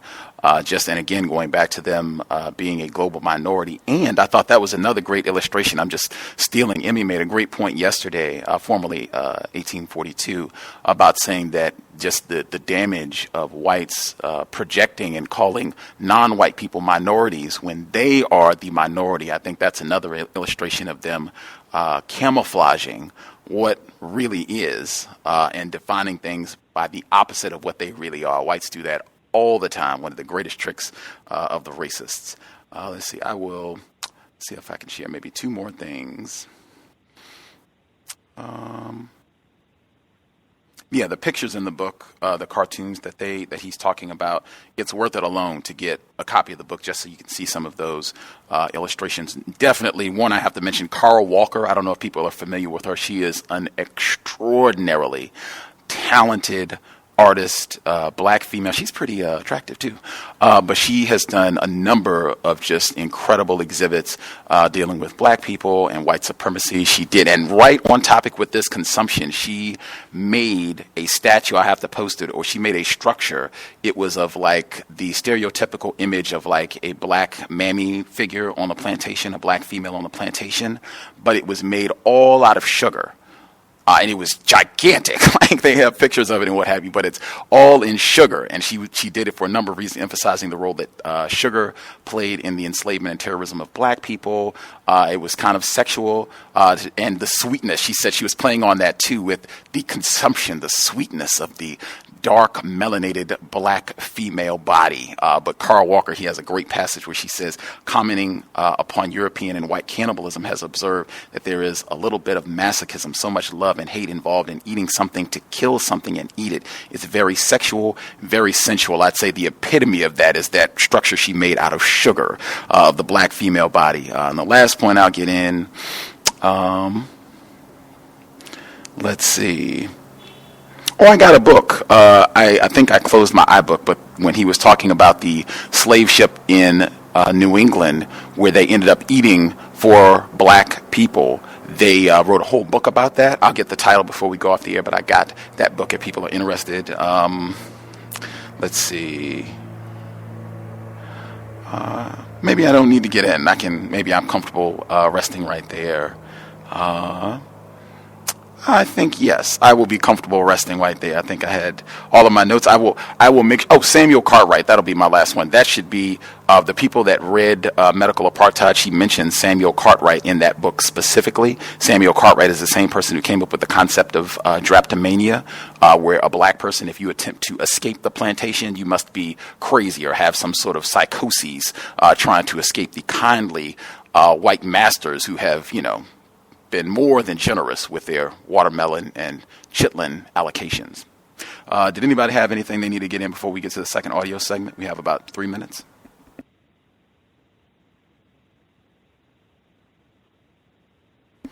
Oh, everybody satisfied? That's fine too. Nobody needed anything they needed to add. May I speak? Heard both of you. I guess we'll get Rob in Wisconsin first.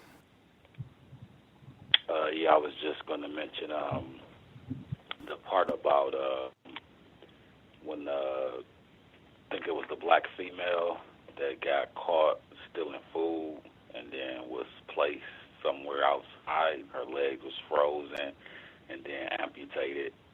That stood out as well. Metaphoric acts.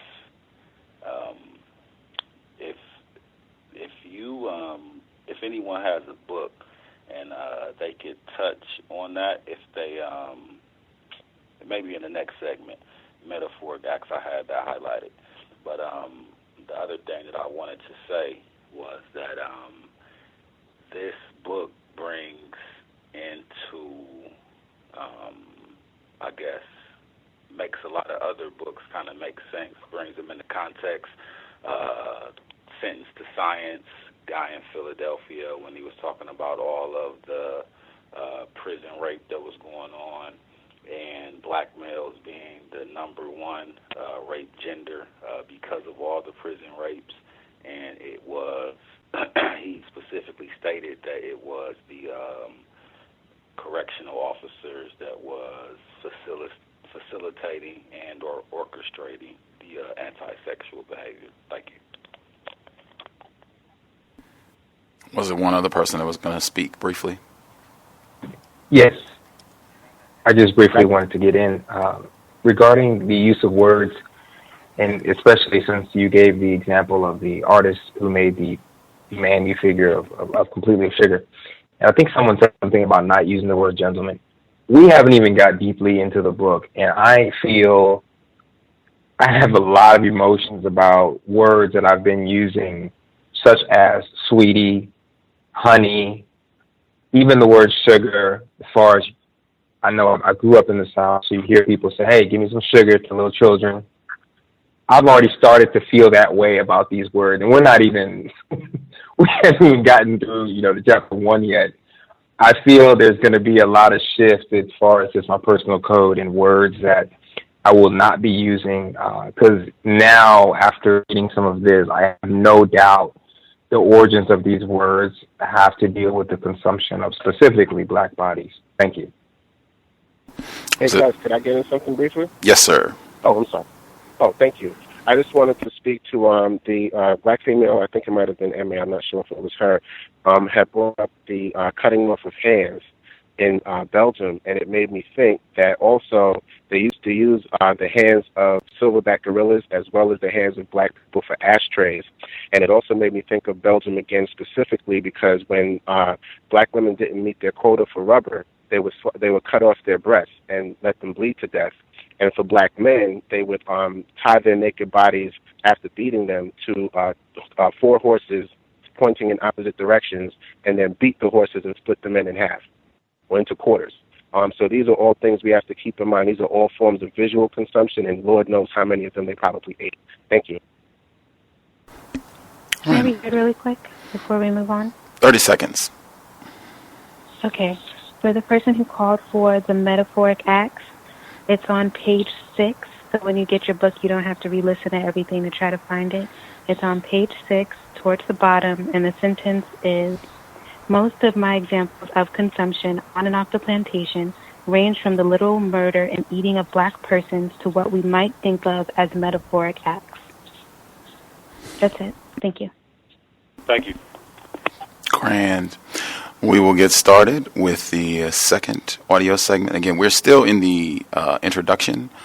For people who are following along, I think I can tell you exactly where we're picking up. We're at the subheading Slavery as History and Memory. That's what we're picking up at, still in the introduction.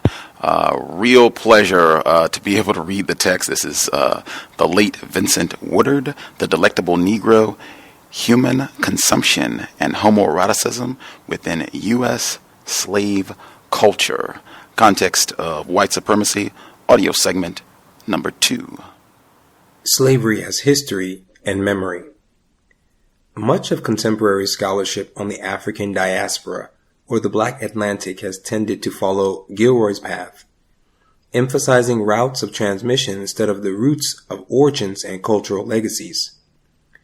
An unfortunate result of this approach to the Black Atlantic is that, as Houston Baker Jr. notes, much of the multi-locational history of specific diasporic communities gets erased or overlooked. In particular, Baker takes issue with Gilroy's mishandling of the history and legacy of slavery and bondage. The Black Atlantic remains surprisingly abstract and interdeterminate with respect to the very chronotype the book claims as an analytical organizing symbol, namely ships in motion across the spaces between Europe, America, Africa, and the Caribbean. In fact, after early mention, ships virtually disappear from Gilroy's work. They disappear as chronotypes, material vessels transplanting black populations, dread transports of conquered peoples to penal colonies of the Americas. Ships as disciplinary and carceral holds on the shackled black body receive no extensive treatment in the Black Atlantic. As Baker does in Turning South Again, Rethinking Modernism, Rereading Booker T, I also aim to bring together ships and plantations. For this issue of Roots of Cultural Transmission is not simply a matter of revising or changing the master narrative from Eurocentric to African origins of Black American culture. Rather, at stake in this debate over cultural origins is a deeper understanding of the ways in which, for example, the penal politics of slavery and chattel bondage speak to current political phenomena, such as the incarceration of Black people and Black men in particular, economic issues of racial reparations, and the larger systemic sedimentation of racial inequality, and issues of trauma and post-traumatic stress that affect the ideological and material aspects of Black uplift politics and communities. To give a more concrete example of the contemporary implications of the cultural origins debate, in Chapter 5, I examine how William Styron's historical novel, The Confessions of Nat Turner, occasioned the first ever public debate on the subject of homosexuality in the context of slavery. This national debate, occurring in the 1960s, demonstrated how, for Black people, the memory of slavery and questions of cultural origins attached to the slave ship had profound political implications rooted in the history and memory of slavery. My transhistorical approach to slavery is informed, in part, by contemporary calls in African American cultural studies for the excavation of documented materials on the subject of homoeroticism during slavery. Many Black gay scholars in the 1990s saw their contemporary dislocation from Black communities and political infrastructures as linked to a larger history of dislocation and silencing dating back, at least, to slavery. Charles I. Nero, for example, felt that 1980s Afrocentrists, Black arts spokespersons, and Black power advocates might have changed their ideas about Black gays as threats to and pariahs within Black families had they known that homoeroticism existed during slavery. Referencing a few antebellum court cases in which Black men were persecuted for sodomy offenses, Nero wrote, "Although the evidence for homosexual practices among Black male slaves is small, it does suggest that we do not exclude homoeroticism from life on the plantation." Beyond these instances of criminalization, Nero concludes that additional evidence of homosexuality excavated from diaries, letters, and narratives would go a long way towards helping us revise our models of the black family and of homosexuality as alien to black culture. Intuitively, black gay men understood the issue of homosexuality during slavery as a complex phenomenon shaped by a number of factors, including the nation's unresolved relationship to the legacy of slavery, black liberation ideology dating back to slavery, and, most importantly, the maintenance of traditional notions of family and community that originated in the 18th and 19th centuries. The legacy and memory of slavery had a powerful effect that left many black gay men feeling isolated from and rendered invisible within black communities. Joseph Beam said it first and best, "I cannot go home as who I am. When I speak of home, I mean not only the familial constellation from which I grew, but the entire black community, the black press, the black church, black academicians, the black literati, and the black left. I am most often rendered invisible, perceived as a threat to the family, or am tolerated if I am silent and inconspicuous." Beam's comments echo back through time to the threatening relationship between the homosexual Bayard Rustin and the civil rights movement, and, before Rustin, to the homosexual threat that Augustus Dill represented to the Crisis magazine and W.E.B. Du Bois. Both Rustin and Dill experienced scandalous public sex incidents in the 1950s and 1920s, respectively, that involved arrests and, in Rustin's case, widely circulated media attention. Both men, loyal and dedicated racial liberation advocates, were asked by key black figures to remove themselves from organizing centers of the civil rights and Reconstruction movements. As Philip Bryan Harper has noted, the black homosexual functioned in the 20th century as an index for black masculine anxieties. These range from the very personal and painful anxieties of lynching, castration, and the denial of civil rights to a larger set of anxieties rooted in historical erasure and cultural genocide. Black gays in the late 20th century found themselves in a double bind of history and memory, which had an unfortunate result. Black people equated their sexual identities with homosexual violation dating back to slavery. In response to this dynamic, such black gay scholars as Robert F. Reed Farr, Derek Scott, Nero, Marlon Ross, Charles Clifton, Dwight A. McBride, Harper, Lyndon Barrett, and Ron Simmons, among others, took this opportunity to historicize their sexual identities and subject positions and to call attention to the ways in which black people, at least since the Reconstruction era, have conflated the legacy of homosexuality during slavery with the 20th century notion of the black faggot, or Negro homosexual. For example, Eldridge Cleaver associated anal sex between a white man and black man with a racial death wish extending back to slavery and with miscegenation. Cleaver conflated his contemporary understanding of the homosexual person with the particular and different ways in which homosexuality was thought of and configured in the context of slavery. Working with Cleaver's idea of the Negro homosexual, Reed Farr asserts in Black Gay Man that to be fucked in the ass by the white man is not simply to be overcome by white culture, white intellect, white notions of superiority. Contradicting Cleaver, Reed Farr suggests that the act of anal penetration, at least in the realm of memory, opens up space for the reconstruction of the black imaginary such that the most sacrosanct of black truths might be transgressed. Truly, the inability to creatively imagine homosexuality during slavery reflected a fundamental fear within the black collective of moving outside of the normative categories of masculinity, reproduction, pleasure, and family. Elaborating on this point, Reed Farr notes that black people are most accustomed to thinking of black female violation during slavery because this theme resonates with a long history of black American literature and lore in which the licentious white man acts as the absolute spoiler of black desire. Reid Farr's assertions are borne out in the heart-trending depictions in black men's slave narratives and autobiographies of black mothers, daughters, and wives raped by white men, or the whole lynching and raping dynamic wherein black men are the historical objects of lynching and castration, and black women serve as the historical objects of rape.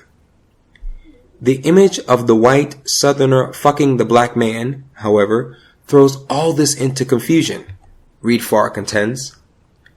It did not occur to Cleaver or to many of his compatriots in the 1960s that a sexually receptive black man during slavery might have absolutely nothing to do, historically speaking, with a self-declared cosmopolitan homosexual man living in the 1960s or 1990s. In the 20th century, our most prevalent examples of same-sex contact during slavery have tended to focus on anal rape and other types of sexual abuse, a fact that underscores this issue of memory, or, more specifically, the failure and inability to imagine homosexuality in complicated ways during slavery.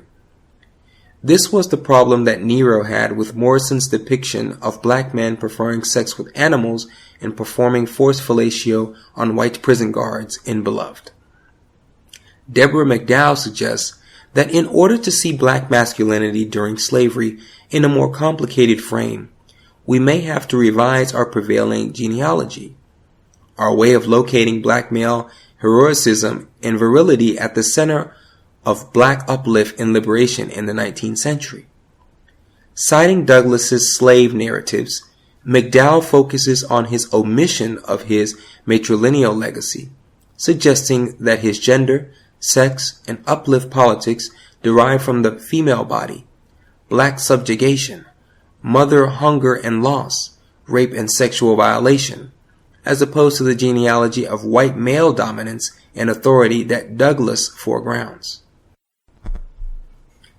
A black feminist, E. Frances White, has admitted that for her and many others the issue of homosexuality during slavery brings to the surface ambivalent feelings.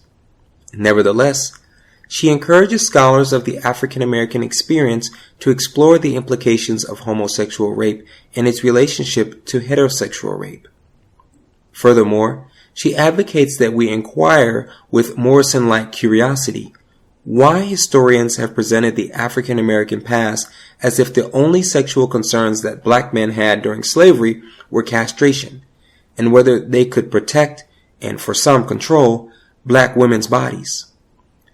Baker enacted just such a revision when he asserted, in Turning South Again, that there existed a deeply homoerotic bond between Booker T. Washington and all white men, but in particular, and most expressly between the Wizard of Tuskegee and General Armstrong.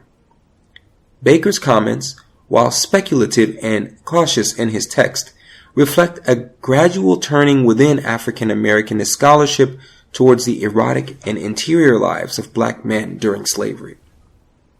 All told, we have at the end of the 20th century a collective call and move to excavate homoerotic materials and theoretical frameworks as a means of redefining and better understanding African American and larger American experience. The Delectable Negro responds to this collective call for a deeper, more useful understanding of homosexuality in the context of slavery by focusing on the 19th century as a moment in which black masculinity, racial identity, homoeroticism, and a distinctive American appetite for black male flesh and soul congealed. I concur with Maurice O. Wallace that still today, too few critics and historians have pursued the problems and paradoxes inherent in black male enslavement. Wallace's excellent and wide-ranging study, Constructing the Black Masculine, Identity and Ideality in African American Men's Literature and Culture, 1775 through 1995, Foreground Sexuality, Homosocial Behavior, and Black Masculine Anxiety as crucial social and theoretical frames for black masculine studies, focusing on the 18th and 19th centuries. His approach to the study of black masculinity marks a general shift echoed in more recent works that deal explicitly and implicitly with black masculinity in the 19th and early 20th centuries. Among them, Turning South Again, Rethinking Modernism, Rethinking Booker T, Manning the Race, Reforming Black Men in the Jim Crow Era, Impossible Witnesses, Truth, Abolitionism, and Slave Testimony, Are We Not Men? Masculine Anxiety and the Problem of African American Identity, and Conjugal Union, The Body, the House, and the Black American. No study on black masculinity in the 19th century focuses on homoeroticism. This has partly to do with issues of material evidence that have been duly noted by scholars of the African American experience. Many have argued that there simply are not enough primary materials available to conduct such a study. Contrary, though, to these claims of absence, I argue that homoeroticism did exist among 19th century black peoples, chattel or free, literate or non-literate, through a number of factors have prevented us from being able to discern and engage with the subject of homoeroticism as it existed then. Most importantly, our contemporary framing of homosexuality has obscured our vision. In addition, the absence of appropriate linguistic apparatus, the dearth of historical documentation, and the lack of theoretical models with which to excavate homoeroticism from extant historical documents have all contributed to a lack of substantive information on the subject of homoeroticism. The extant materials on homoeroticism that I work with in this study include slave narratives, works progress administration interviews of ex-slaves, advertisements for runaway slaves, neo-slave narratives, journals, diaries, novels, poetry, and historical fiction.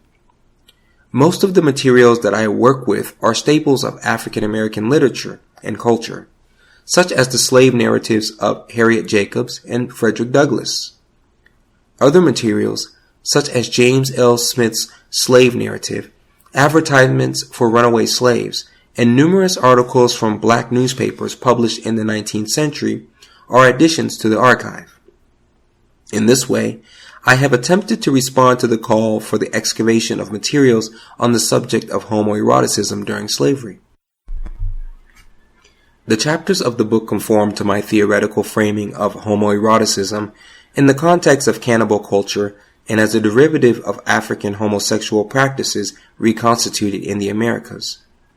Chapter 1, Cannibalism in Transatlantic Context, opens with an examination of Olaudah Equiano's well-known slave narrative, the interesting narrative of the life of Olaudah Equiano or Gustavus Vassa, the African, written by himself.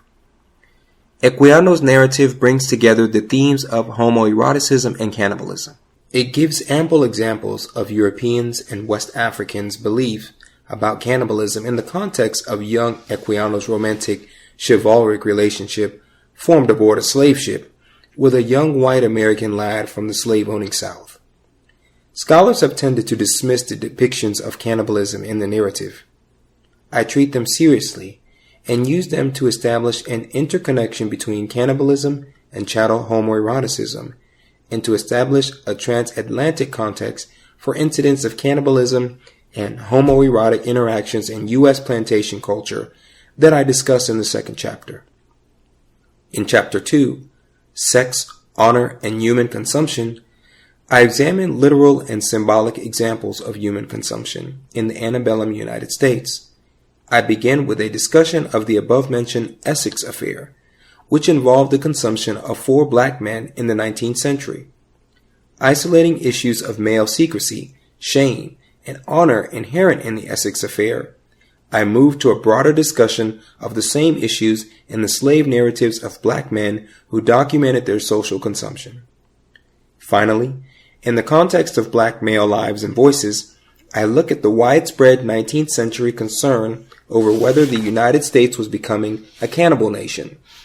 This debate, which occurred among the clergy, congressmen, judges, and artists, among others, centered upon slavery as an essentially consumptive institution. The third chapter, A Tale of Hunger Retold, Ravishment and Hunger in F. Douglass's Life and Writing, focuses on Frederick Douglass's depiction of human consumption as a phenomenon that ate away at the psyche and soul. None was more articulate than Douglass about how these dimensions of the consumption of slaves eroded one's ability to resist and strategize against slavery.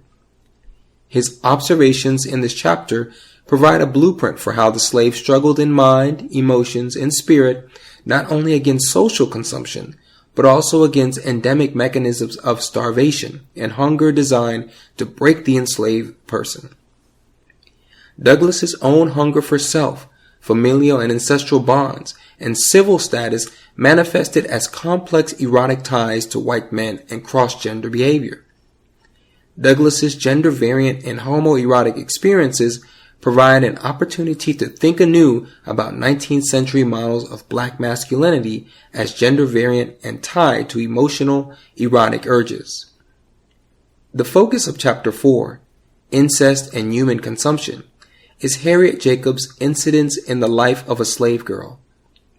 Jacobs' narrative depicts some of the more graphic scenes of human consumption ever portrayed in a U.S. slave narrative. She depicts masters within the domestic realm as epicures of black flesh, sex, terror, and institutionalized hunger and starvation. Focusing on Luke, a black man raped by his master, and Jacobs herself, I elucidate the intersections between incestuous plantation dynamics and the culture of human consumption. Both Luke and Jacobs are infantilicized and form a part of a genealogy of human consumption that, for the master and mistress, extends back to childhood and learned psychophantic relationships with mammy figures, black uncle figures, and black playmates. Chapters 5 and 6 look at the topic of human consumption from more contemporary perspectives. Chapter 5, Eating Nat Turner, focuses on William Styron's novel, The Confessions of Nat Turner. This novel, along with 10 Black Writers Respond, the edited Black response to the novel, marked the first time that the subject of homosexuality during slavery had received sustained public debate. I focus on what many Black intellectuals and activists called Styron's homosexual representation of and degradation of Nat Turner's life and revolutionary efforts. Other Black male critics of Styron's novel accuse him of effeminizing and cannibalizing Nat Turner. As I've mentioned, Turner's corpse was treated in a manner that suggests it might have been consumed as medicine and dispensed as a component of pharmacological serums. In this chapter, I explore homoeroticism and cannibalism as transhistorical phenomena, linking the consumptive history presented in chapters 1 and 2 to the political insurgence of the 1960s. The final chapter of the book, Chapter 6, The Hungry Nigger, opens with an examination of the controversy surrounding the chain gang oral sex scene in Toni Morrison's Beloved. Black male responses to this scenario, and the novel in general, have ranged from accusations of homophobia to a lambasting of Morrison's valorization of black suffering, to reading the scene as psychoanalytic encapsulation of black male erotic life on the plantation. I suggest that the profound usefulness of this scenario is in conveying how, at the end of the 20th and beginning of the 21st century, we are still at a loss for language and appropriate metaphors with which to describe black male hunger within plantation culture of consumption. Hunger serves in the novel as an index for a culture of consumption, for black male emotional loss, trauma, and need, and for a complex black male erotic life. I draw parallels between Morrison's novels and late 19th century neo-slave narratives. From Morrison's novel, I segue into a more formal theoretization of what I call the black male orifice. This section of the chapter takes into account the long-standing historical challenge of theorizing and thinking through black male erotic orifices, the anus and mouth in particular. Working with Baker's notion of the tight place, I suggest that we need to ground these erotic regions along with the notion of black men hungering in actual historical places. To this end, I sketch a genealogy of the black male orifice that recuperates the Middle Passage, plantation slavery, and transatlantic slavery as homoerotic and erogenous zones of black male experience. As a final prelude, I pose the question, what if the 19th century cannibalism question and debate pointed in a direction of inquiry we desperately needed to resolve? And from this side of things, what if we in this contemporary moment have a responsibility to make sense of that question, tracing its outgrowths to our current political and social climates? Context of White Supremacy. That will do it for this week's audio readings. We'll pick up. So we'll be on chapter 1 next week. We just concluded the introduction. So we'll start right at the beginning of chapter 1 for next Friday. If you have commentary you would like to share, the number to dial 641-715-3640. The code is 564-943#. Press star 6 if you would like to participate. We should have about 30 minutes, ample time. If you have commentary you would like to share, do not lollygag, do not wait till the last minute. Go ahead and get your hand up now, and that way we can get you on the line, whatever commentary you'd like to share. Everyone who dialed in who has a hand up, your line should be open. Feel free to participate.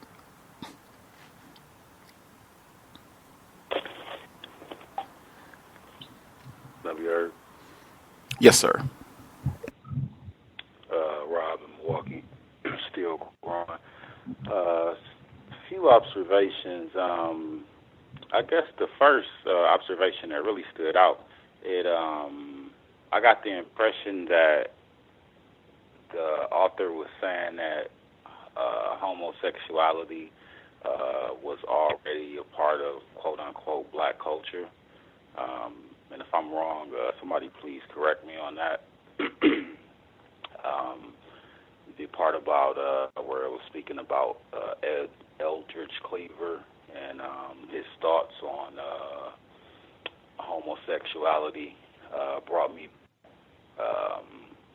his thoughts, and then the person that they had contrasting what he was saying brought me back to the what I shared on workplace racism yesterday about the young black male in the city year worker.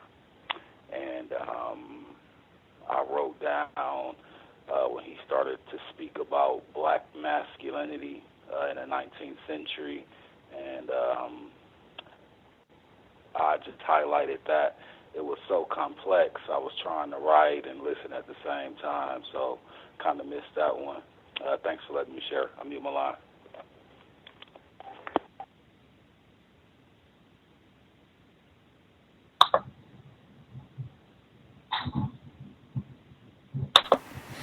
Any other folks have commentary? Can I be heard? Yes, sir. There was one brief section that really stood out to me, and just as the reading was going on at first, I'd give a big shout out to the narrator. He's doing an exceptional job, and I just thank him for being the foundation of us being to follow along with the book, even for those who may not have it. But the section that stood out to me most, it said, in fact, after early mention, ships virtually disappear from Gilroy's works. They disappear as phonotypes, material vessels transplanting black populations, dread transports of conquered peoples to penal colonies of the Americas. Ships as disciplinary and carceral holes on the shackled black body receive no extensive treatment in the black Atlantic. What stood out to me was the idea of the ships being dreaded transports of conquered people to penal colonies of the Americas. And the term penal colony, to me, really, it's weird because penal and penis sound very similar. And in the context of when you're in prison, you're in a situation where you have no feminine contact. So it facilitates this illicit sexual rape and activity as byproduct of just having pure separation from the female sex for extended periods of time. And the same thing happened on the slave ship. They never put the men and women together. They had them separate. So when you look at the English language and the fact that you have the word penal, P-E-N-A-L, and penile, P-E-N-I-L-E, they're very close in sound, but they mean two different things. But in context, they work in tandem with each other as far as white racist culture, because they've actually turned the entire world into a global penal colony of white supremacy. So that stood out to me just simply because the slave ship itself was indicative of the same experience that our black males have in prison to this day, where they're just isolated in these hyper-violent, homoerotic environments, and they're left to their own devices to the amusement of the white people who oversee their daily activities and their reality as black men in the new plantations of modern life. So thank you, and I'll mute my line.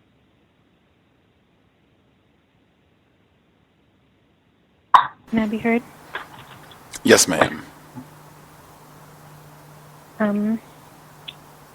So one of the questions that I posed while I was listening to the text following along was, I don't know if he's going to in this text, and if he does, it doesn't take anything away from the text at all. But if you've been conditioned, and then you're aware of your conditioning, like you realize that you've been conditioned, does having a physiological response demand that you are, like, that you accept that that's you? Like, and the reason I pose it is, for instance, there was I remember I read something once, a young girl had been raped or something. As a matter of fact, it couldn't even been real. It could have been like on SVU, but she like orgasmed, but she was raped. So she didn't feel like, she was like, well, if I orgasmed but I was raped, does that mean that I was raped? So in the context of the reading, if a male has a response to an image or a touch or something, does that make him gay? And so I don't have the answer to that question, but it's one that I'm posing as I read throughout the text. And then hunger is mentioned throughout the text many, many times. And I can sense why he's using the term hunger, because it's one of those words that can be on many levels and mean many things and speak to, depending how you read it, many different things. But I've also thought about as well the hunger on the African continent, like just actual hunger, and the need for like medicine. And there was a documentary, I think, like Finding a Pedophile or something like that, and some British male went over there and had like a whole compound and everything set up, and he had just been raping primarily little black boys, and in exchange for them to have a place to sleep that night or food or whatever it was. And so this keeping all of us so hungry in whatever fashion it is, whether it's actually being hungry for food or being just needy in some sort, whether it's of our job or validation, whatever, ensures that the whole world will stay white people's, racist man, racist woman, and racist child, their brothel. Because I've even, they're like young white missionaries go over to the continent and they're constantly raping the children there, and then it comes out later and nothing happens. And, all of that is conditioning. And so, it's so much like that. I don't think that the text could really speak to it, but the psychological conditioning of molestation, of rape, and then what that does if you have a physiological response, and then if you have to continue doing it, does, you ask yourself those questions, well, does that make me that? And then there's nothing to address that, and then it becomes an identity, which is what I saw when I was listening and reading along with the second part. BGQ to all the folks in the past who have had to grapple with this and who were writing about it. And this is just like little quotes from their work. So their work could possibly address what I'm about to say, but it sounds more like justification than it does like analysis. And like he says, and I put stars all next to this on page 22, that to be effed in the ass by a white man, or by the white man, is not simply to be overcome by white culture, white intellect, white notions of superiority.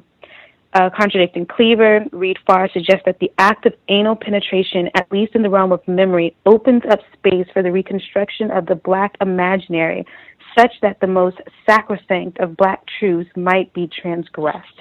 That seems like justification. That seems like trying to make something that really probably doesn't make sense, or something that wouldn't even be that deep if it did make sense, mean something. And that just sounds like not really looking at the problem, like another form of deflection. And I listened to it and a few other things like that. Not necessarily speaking, because, it can be, like, I can see this having many ripple effects.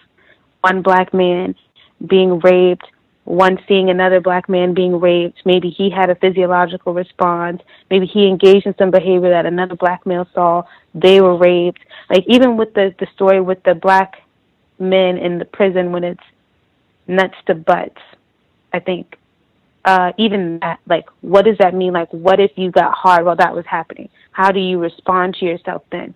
How do the other men around you respond? How do you feel about yourself? Like, all of those questions, you know what I mean? And then repeatedly, over and over again, you can condition an individual. White people know that. They know about conditioning us, or people in general, but specifically us. So anyway, there's a constant mentioning of infantilizing us. That just means, to me, pedophilic. Like, we will be adults, but you say we're children. So you're looking at us like children, even though we're older, which means that that's just another form of, like, symbolic, metaphoric, ritualistic, maybe abstract pedophilia. Mother hunger, which is a term I haven't heard before. So I didn't even think about that. But then if there's mother hunger, then there has to be father hunger. And what that would mean, like what you and that, psychologically, if you don't have that, then, like, and I've heard it in different ways, but never mother hunger. So I'm grateful for the term to be able to, be a little bit more succinct. And then just the last thing is just shame. Like, I know the book will touch on that. It's touched on it a couple times, but, I believe that there are some people who might just really be gay. But I don't think it's the rates that we're seeing now, which means that there's a lot of people who are not aware. Like, they don't know who they are, where they are, what time it is, so they don't pass the mental health test, in the words of Dr. Francis Wellesley. They don't pass the test. So they're like, we're all victims, and I think that's a form of extreme victimization, to be so confused at the sexual level, and then even so further to be confused at your, like, gender level too. Like, it's a very terrible thing, and I don't really see that many people being able to recover from that. So it's very sad in that, like, what has happened in the past is definitely sad, and how it's, like, rippling and coming out now is even more sad, because there's no system or institution in place to help people come to terms with that, heal with that, fix it, and move on, so that we can build, our own institutions or families or whatever it is. With that, I'm done. Thank you. Thank you kindly. Other folks anybody we have not heard from, you should speak now if we haven't heard from you at all. Can I be heard? Yes, sir. Good evening to all the callers. Hopped in late. I had an appointment, but picked up a little bit interesting read. I started reading a little earlier today, and I got the Kindle, so I took some notes, but a couple things just stood out. It was a paragraph, and it started, said, the legacy and memory of slavery had a powerful effect that left many black gay men feeling isolated and rendered invisible within black communities. Joseph Beam said it first and best: I cannot go home as who I am. When I speak of home, I mean not only the familial constellation from which I grew, but the entire black community, the black press, the black church, the black academics. And it continues, but I was just thinking about that and just saying they felt visible. They felt all these feelings, and even with all these feelings of shame, they're still being dominated by racism.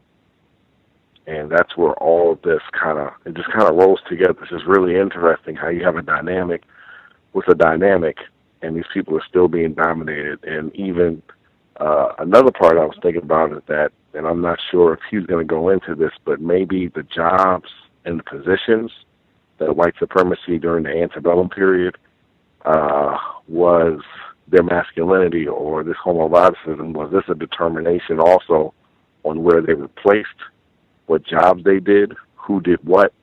Because you never really talk about why certain people were chosen to do certain positions, obviously based upon some skilled labor, but also some of the personalities and tendencies. And did some of the white masters that participated with some of these black males, allegedly, quote unquote, was that some of the reasoning that they chose some of these people to do certain tasks, or, they kind of catered to them, even while being dominated? Not like they had any great benefits from any of this, but I just found that really, really interesting. Difficult read for me, but I'm getting through it. But really interesting, all victims. And then I took another note, and the last one was his observations in this chapter provide a blueprint for how the slaves struggled in mind, emotions, and spirit, not only against social consumption, but also against endemic mechanisms of starvation and hunger, designed to break the enslaved person. And it just seems like this whole thing was just breaking them and just destroying the mind. And even when you guys were reading The Half Has Never Been Told, the sexual nature of slavery, I don't even think the system existed for anything other than that, period. Homosexual, male, female, it just seems like that was a huge portion of it. Sometimes it seems like it's bigger than, and I could be wrong, but it seems like it was bigger than the economic part. It just seems like whether white males were lusting over females or males, that, these 500,000 people got their blood shed during the Civil War because they just couldn't have their Negroes anymore. That's just what I'm getting from it, and just wanted to share my thoughts. And I'll mute my line. Thanks, guys. Other folks have commentary they wanted to make sure they got in. Can I be heard? Yes, ma'am. I just from listening, following along and everything, when they started talking about the homoeroticism in it, I think that it shows how anti-sexual behavior was introduced into our community, and I think that a lot of it continues in the community because we don't know how to cope with it. And I mute my line. All right, other folks on the line that have not shared since the second audio segment ended. Anyone that we haven't heard from?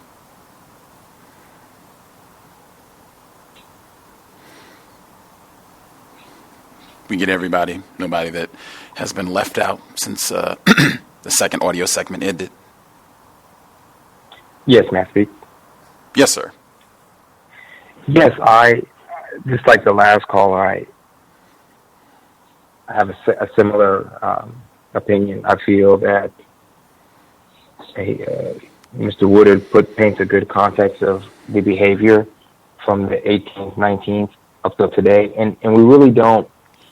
I think it's very difficult for a non-white person, confused or less confused, to really understand anti-sexual, homoerotic, homosexual activity today. Although they were different, he makes that note that the whole social context of them were different. But it's hard to understand that without understanding this. So I'm really happy that I'm actually reading this information, because it's helping me to understand where this came from and how today the consumption, in quotes, via the entertainment industry and, the pornographic industry and all the other industries where non-white people are used, it's a complete continuation. It's almost like we're just reading the way that they went about it at that time. I did want to comment a little bit on Frederick Douglass. I think it was in the first section. He spoke about how this could have dampened the image that we have of Frederick Douglass as this, hyper-masculine black superhero, as sometimes they want to paint him during the month of February. Big shout outs too, because I believe, we'll be going through reading this book during Black History Month, and I think this is extremely important, taking into account how Carter G. Woodson really wanted us to really go deep, Negro History Week. I feel that this is going to take us there. But I feel that it's very difficult. I think maybe of the male callers feel the same way, to read some of these passages and to kind of just put ourselves in those pictures. And the questions of what is not African activity. I believe a previous caller said something about believe this could have been assumed, Vincent Woodard assuming that this was a part of African culture. I also feel that from other readings as well as this one that is a type of inference. But I believe they have different contexts. I believe they're placed them in different. They're not the same ideology, because as we think of homosexuality today, which was seen at different times during history as different ideas of what homosexuality was. But again, very grateful to be reading it, especially during Black History Month. Thank you. Anyone else who hasn't been able to share since the second audio segment concluded? Ma'am, heard? Yes, ma'am. I just want to make a quick comment that I thought it was definitely very interesting about about the author's position on the book, The Confessions of Nat Turner, because I did like how he did mention that there were other Black people during that time that the book was released that they kind of opposed it and debated it, because I also take the position that the first Confessions of Nat Turner, it kind of humanized him to the whites that were definitely fearful. But then I think his name was William, I forgot the last name, how he basically took it and completely changed it around to make it more of this, going along with the lines of the book of being more homoerotic. So I definitely thought that was interesting. It definitely didn't seem like it that book, the second one, the second Confessions of Nat Turner, it seemed like it was more of a fantasy rather than of some real proof. So I guess that's basically all I have. Thank you. I'll mute my line. Right on. Anybody else that we missed? Second audio segment? Anybody? Grand, I will assume we got everyone. Just some of the quick notes that I wanted to share. That notion in the second audio segment where they were talking about, if we heard about this homoeroticism that was happening rampant in white culture and on the plantations in the U.S., that, it might lower our stature of how we think of Frederick Douglass if he was being raped by racist white male plantation owners, or they were eating black people and, thinking about raping and or eating Frederick Douglass. And to me, the absurdity is, why wouldn't that change my opinion of whites? Not the victim, not how I think of Frederick Douglass, who was trying to do everything he could to save himself. Why wouldn't that change my opinion of whites, where they just opened the book?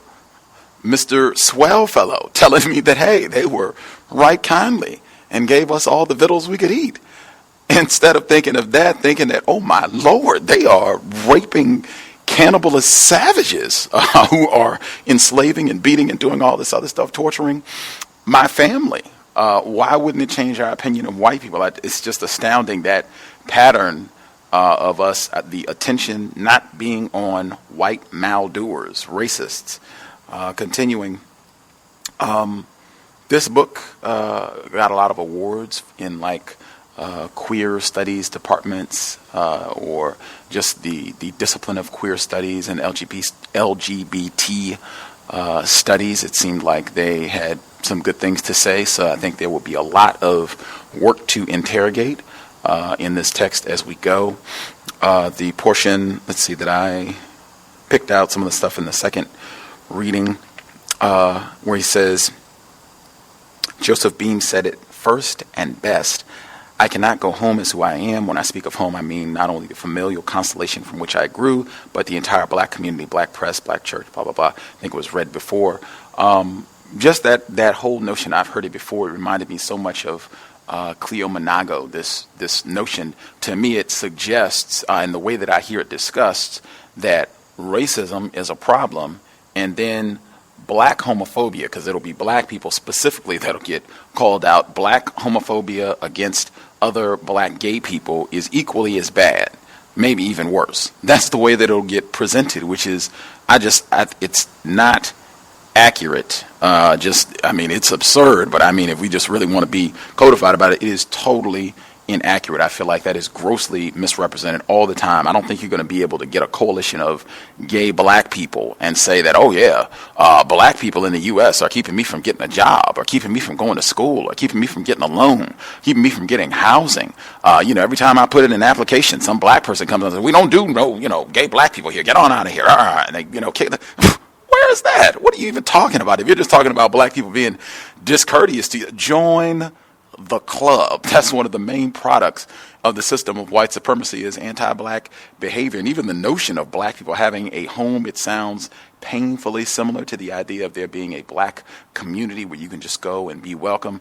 That does not exist in the system of white supremacy, period. That's just, in my view, just a lot of rhetoric that comes out of racist dominated, the whole racist subdivision of the gay rights movement, and the confusion it spawns when you can attack someone's genitals or how they think about their genitals and what they should be doing with them. Continuing, this is right below the passage I just read on the same page. Both men, he's talking about Bayard Rustin and the, abuse that he was subjected to during the 1960s, his involvement in the civil rights movement. Both men loyal, and W.E.B. Du Bois, both men loyal and dedicated racial liberation advocates, were asked by key black figures to remove themselves from organizing centers of the civil rights and Reconstruction movements. As Philip Bryant Harper has noted, the black homosexual functioned in the 20th century as an index for black masculine anxieties. These ranged for the very personal and painful anxieties of lynching, castration, and the denial of civil rights to a larger set of anxieties rooted in historical erasure and cultural genocide. I found that I had problems with it on numerous levels. There are so many black people who were terrorized and ostracized during what is known as the civil rights period for a litany of reasons, by black people, by white people, even some of that distancing of Bayard Rustin. White people were at the root of some of that. It was, we're going to get in trouble with white people. Bayard Rustin they said he was a communist, which they said about tons of black people. Even a lot of that was responding to racism, white supremacy. Same pattern again, where the blame gets focused on black people and the nasty, evil black homophobe, and not racist man, racist woman, racist child that are motivating all of these circumstances. And then this notion that the index for black masculine anxieties is the gay black male. I mean, that is absolutely, totally unacceptable on a myriad of accounts, as though they are in so much special danger. And particularly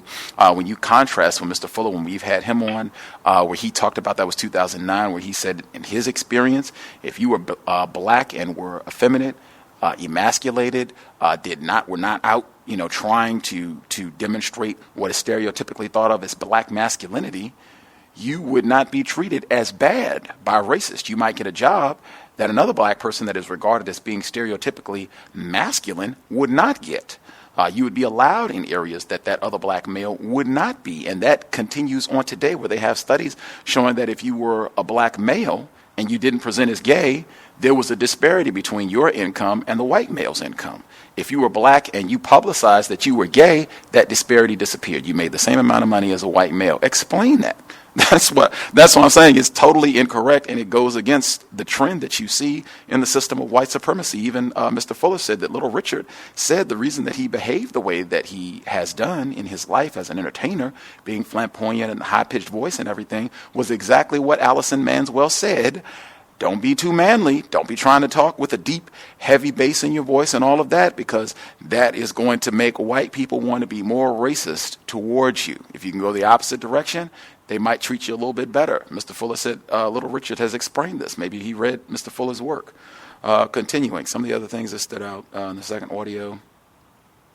Dr. Tommy Curry, he had talked about some of Eldridge Cleaver's writing on these subjects and how black males are emasculated. He talks a lot about that in Soul on Ice as well. And Dr. Curry talked about some of these other hidden manuscripts that he's including in his new book, Non-Man. I think it's not man or non-man, but it's coming out later this year. But he talks about, he analyzes that and some of Cleaver's ideas about how black males are systematically emasculated in a system of white supremacy, and him linking that to some of the homosexual behaviors that he was seeing in the prisons being encouraged. And particularly, you relate that to what we talked about with Sentenced to Science, Dr. Hoberman's book that was also mentioned in Medical Apartheid, where they were encouraging this homosexual activity. We even had some of the victims on the program where the paragraph where it says, contradicting Cleaver, Reed Farr suggests that the act of anal penetration, at least in the realm of memory, opens up space for the reconstruction of the black imaginary, such that the most sacrosanct of black truths might be transgressed. I have no idea what that means. When we talk about metaphors, that is exactly what I'm talking about. People say things and they put these metaphors out there, and it might sound poetic, it might sound impressive. I know in some academic university settings, that sort of jargon and phraseology, that's an A+. That's a 4.0. When it comes to counter-racism, I have no idea what you're talking about if you're suggesting in any way, shape, or form that someone putting their male genitalia in the rectum of another male, that somehow is constructive for victims of racism. That is absolutely absurd. I don't even know if I need to finish with the rest of the inability to creatively imagine homosexuality during slavery reflected a fundamental fear within the black collective of moving outside of the normative categories of masculinity, reproduction, pleasure, and family. It's not that I'm about mistreating someone who wants to engage in quote-unquote homosexual activity, regardless of what I think about it or its constructive value. I would simply say, if we are in a system of racism, white supremacy, what's going to be our priority? Let's say there was lots of quote-unquote homosexual activity amongst black males who were enslaved on the plantation. We can invest the next 50 years, the next 5 years, the next 5 days in investing and talking about that if, at the end of all that, we're going to have something that is going to help us solve the problem, racist man, racist woman, racist child. And I do not see that at all. That'll be something we can pay attention to as we roll in the book. I'll conclude there. That is our 3 hours, and that is the first study session on what I think will be a great book, great lead. Hopefully more people will have the book. If you don't have it, I think this will probably be a good one to have in hand so you can highlight and look up new terms and just make notes of things as we go.